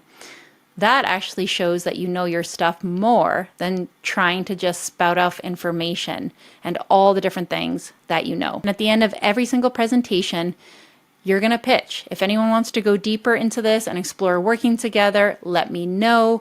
We'll schedule a free roadmap session to see if we're a good fit. I like to have like a QR code or something really easy too. If someone comes up to shake my hand, they can just scan it. It goes right to my website. Super easy to set up. That's a no-brainer as well. Simple, not pushy, and really, really effective. Okay, you move on to the scale phase once you're full with one-to-one clients. When you fine-tuned your process, you're getting really busy with one-to-one clients, then you scale. This is where your business transforms from a job into a real company, where you are now the CEO. But timing, it's everything here. This is when you can start thinking about launching group coaching programs. When you're too busy with one-to-ones, you want to do this, again, when you're busy.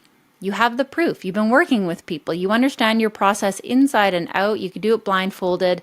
This is crucial. You don't want to scale and move to group just because you think you should. You want to scale because you have to, because there's no more time left. When you have a waiting list of people who want to work with you, when you're turning away clients because you don't have capacity, that's when you create a group program. My client Jessica, she was booked solid with one-to-one clients at $3,000 each. She had a 3-month waiting list. She thought about I could just wake up earlier, stay up later, but she was a mom. We knew that she didn't want to be working that many hours. So that's when we created her group program at $2,000 per person with 10 people per cohort. So we capped it still so that she could deliver really good results to her client. It was still intimate. Same revenue, less time commitment, and eventually she actually moved away from one-to-ones altogether. So a group program is the option. You could also look at doing a signature course. If you are doing an online course in 2025, remember that it cannot just be information. It has to be infused with an experience, with your personality, with your personal storytelling, and a ton of BTS, a lot of behind the scenes, your process. Just information, it's going to fall flat. So the progression is one-to-one clients to group programs to an online evergreen course. Each step builds on the last. By the time that you create your online course, you've already delivered your content dozens of times. You know exactly what works, exactly what doesn't, where people get stuck, and all the questions that they ask. Your course can't just be a theoretical idea that you're testing on people for the first time. It has to be battle tested in real life. Now, when you continue to go and speak, you're on podcasts, maybe you're out at different networking events, maybe you're on a literal stage. Now you can start selling your course from the stage instead of individual coaching. And this is where the magic happens. Instead of booking 40 sales calls after a presentation, you sell your course directly and make $20,000 to $50,000 from one presentation. I spoke at an event last year and sold 47 copies of my course that was valued at $997. That's $47,000 from a 60-minute presentation. Plus, everyone who bought the course got a free consultation, so I was having better conversations with pre-qualified prospects. Now that you have something truly scalable, now we can just really focus on the content and the brand. Now we just need more and more attention. This is the fun part. So your organic content is important at every single stage. But when the foundation of your business is built, you have this proven method, really it's just leaning into content. And now you can start thinking about putting that organic content in more places instead of just one platform. You can focus on building like a small online funnel that will capture leads and nurture prospects. It doesn't have to be super complicated. Like a lot of people hear funnel. I know I used to hear this word and just think of like complicated tech stacks. All a funnel means is you got like a lead magnet, maybe a low ticket offer gets people on your email list. You can automate that stuff. It doesn't have to be complicated. It doesn't have to be fancy. A lead magnet, honestly, it can be like a Google Doc. It doesn't have to be some 97-page perfected Canva PDF. It really doesn't have to look like that. A funnel is lead magnet, to an email sequence, to a course offer or group program, to a consultation booking. That's it. Don't overcomplicate this. It's attention, nurturing, sales, right? That's a funnel. The goal is to capture people who aren't ready to buy yet and to nurture them with more content until they are ready to buy from you. Your funnel should be built around organic content. Paid ads are great and we can use them to leverage, but organic before paid, always. We want to know what works first. You have to embrace a mindset when you're moving into the scale phase of your business. You need to stop trading time for money. Everybody understands that, but you won't be able to do that until you build systems. Understanding your program inside and out and having proof is kind of the first system. And this is what takes the longest amount of time to fine tune. The other stuff is like the automations, moving to a different business model. Those things are a little easier to set up. Your one-to-one clients become the case studies for your group program. Your group program becomes the content for your online course, and your course becomes the foundation for your high ticket offers. Everything builds on everything else. That's how you can create $1 million business one day without working 1,000,000 hours. The empire phase. So this is where you're building a cult-like brand. This is where you really become a leader. You're starting a movement. This goes way beyond just an online course. You're starting to show up in more places, more stages. You're really starting to become like the go-to person in your niche. You're probably going to need a team at this point. So who are those people that you should be adding on? You want to add your team members really strategically, not because you can, but because you absolutely have to. There's no way that you can extend to all these different places without them. Your first hire in your business is probably going to be a virtual assistant. You want them for your emails, for your administrative tasks, for simple things like building opt-ins and lead magnets and all that kind of thing. The second hire might be a content editor or social media manager, because your organic content is how you get visible, how you get clients. The third hire is a setter, someone that can help you get more discovery calls booked. This is someone that lives in your inbox or lives in your DMs, and they just start sorting through all the people, all the messages to figure out who has a problem that you can solve. Let's see if we can get them booked on a call. In the beginning of your business, you'll be taking all those discovery calls yourself. Eventually, this is something that you can outsource to a sales closer. They can actually take your calls, but in the beginning, it's you. It is nice when you can hire someone that's masterful at sales, but in the beginning, it's you. And also, it's a skill that you should learn. Oh, there's one more hire. When you move to group and you're selling a high-ticket group program, sometimes it's wise to consider adding additional coaches. It's more added value to the program, and also it allows you to step outside and not have to be the one delivering all the coaching all the time. So that's something that you might want to consider too. But each hire should free you up to focus on higher level activities, meaning strategy, content creation, and business development. You want to get out of those million little to-dos that happen every single day. You can scale from here by creating signature events. So this is really fun for me in 2025, running an online business for as long as I have. Let's get back in person, please. So remember I said building the stage is important.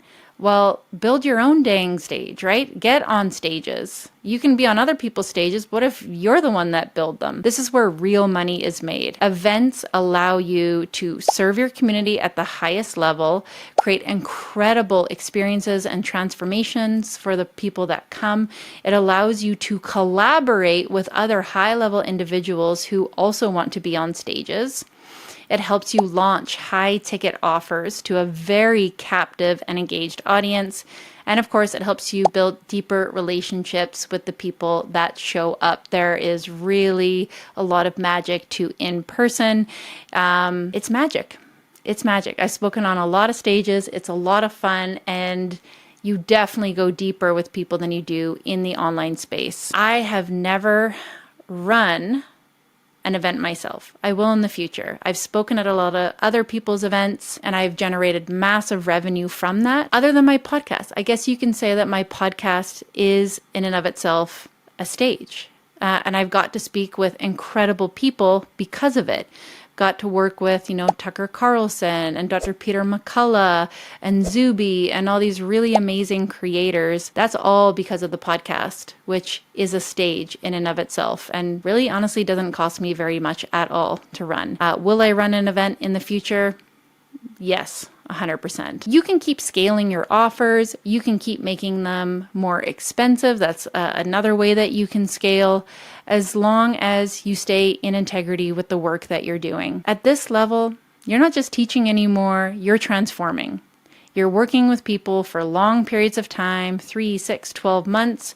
You're providing done with you implementation, not just serving up information. My programs, I have one program, 2 tiers. It's a 6-month program, and I work with people group or one-to-one. We work on their brand, their content systems, their mindset, their sales strategy. It's a comprehensive transformation. There's a lot of done with you services, some done for you services, not just coaching, not just information. When you reach this level of your business, you're no longer building businesses, you're building a legacy. You're really truly becoming known for something, and you're creating a huge ripple effect. You're creating a movement around your message. You're creating a cult-like brand. You're developing other coaches and leaders. You're hiring other people, giving them work and opportunity. You're building stages. You're impacting thousands of people through your work. And this is where true freedom lives. This is where your business serves your life, not the other way around. Now, let me share what makes this blueprint a little different. You might have heard some other things from other people about building an online coaching business. Most coaches build their businesses around a framework that just has them working all the time. It has them super stressed out, spread too thin, showing up in a million places, and it has them trying to do everything all at once. What I hope you're hearing from today's workshop is there's a roadmap working piece by piece and building on as you get more resources and more capacity and more proof. So this other way where people are trying to be on all the Instagram platforms, they're trying to run multiple offers, they're trying to do everything themselves, they're stressed, they're burnt out, and they're so stressed for money, right? That they're just worried about their marketing and not delivering really good client results. We build for freedom first. You want a lifestyle business, and your business will grow when you get good client results. If you're only focused on the money and your own visibility, your business will fail and you'll get super burnt out in the process. Every single decision that you make should pass the freedom test. Does this give me more freedom or less? Does this give my clients better results or less? Does this align with my values or does it compromise them? Does this serve my life or does it enslave me to this business? Most coaches, they think tactically. I like to think systematically. Every system in your business should be designed to give you more freedom, not less.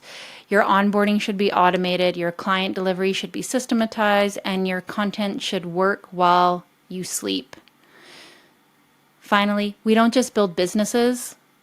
You want to focus on building a movement. This is something to get excited about.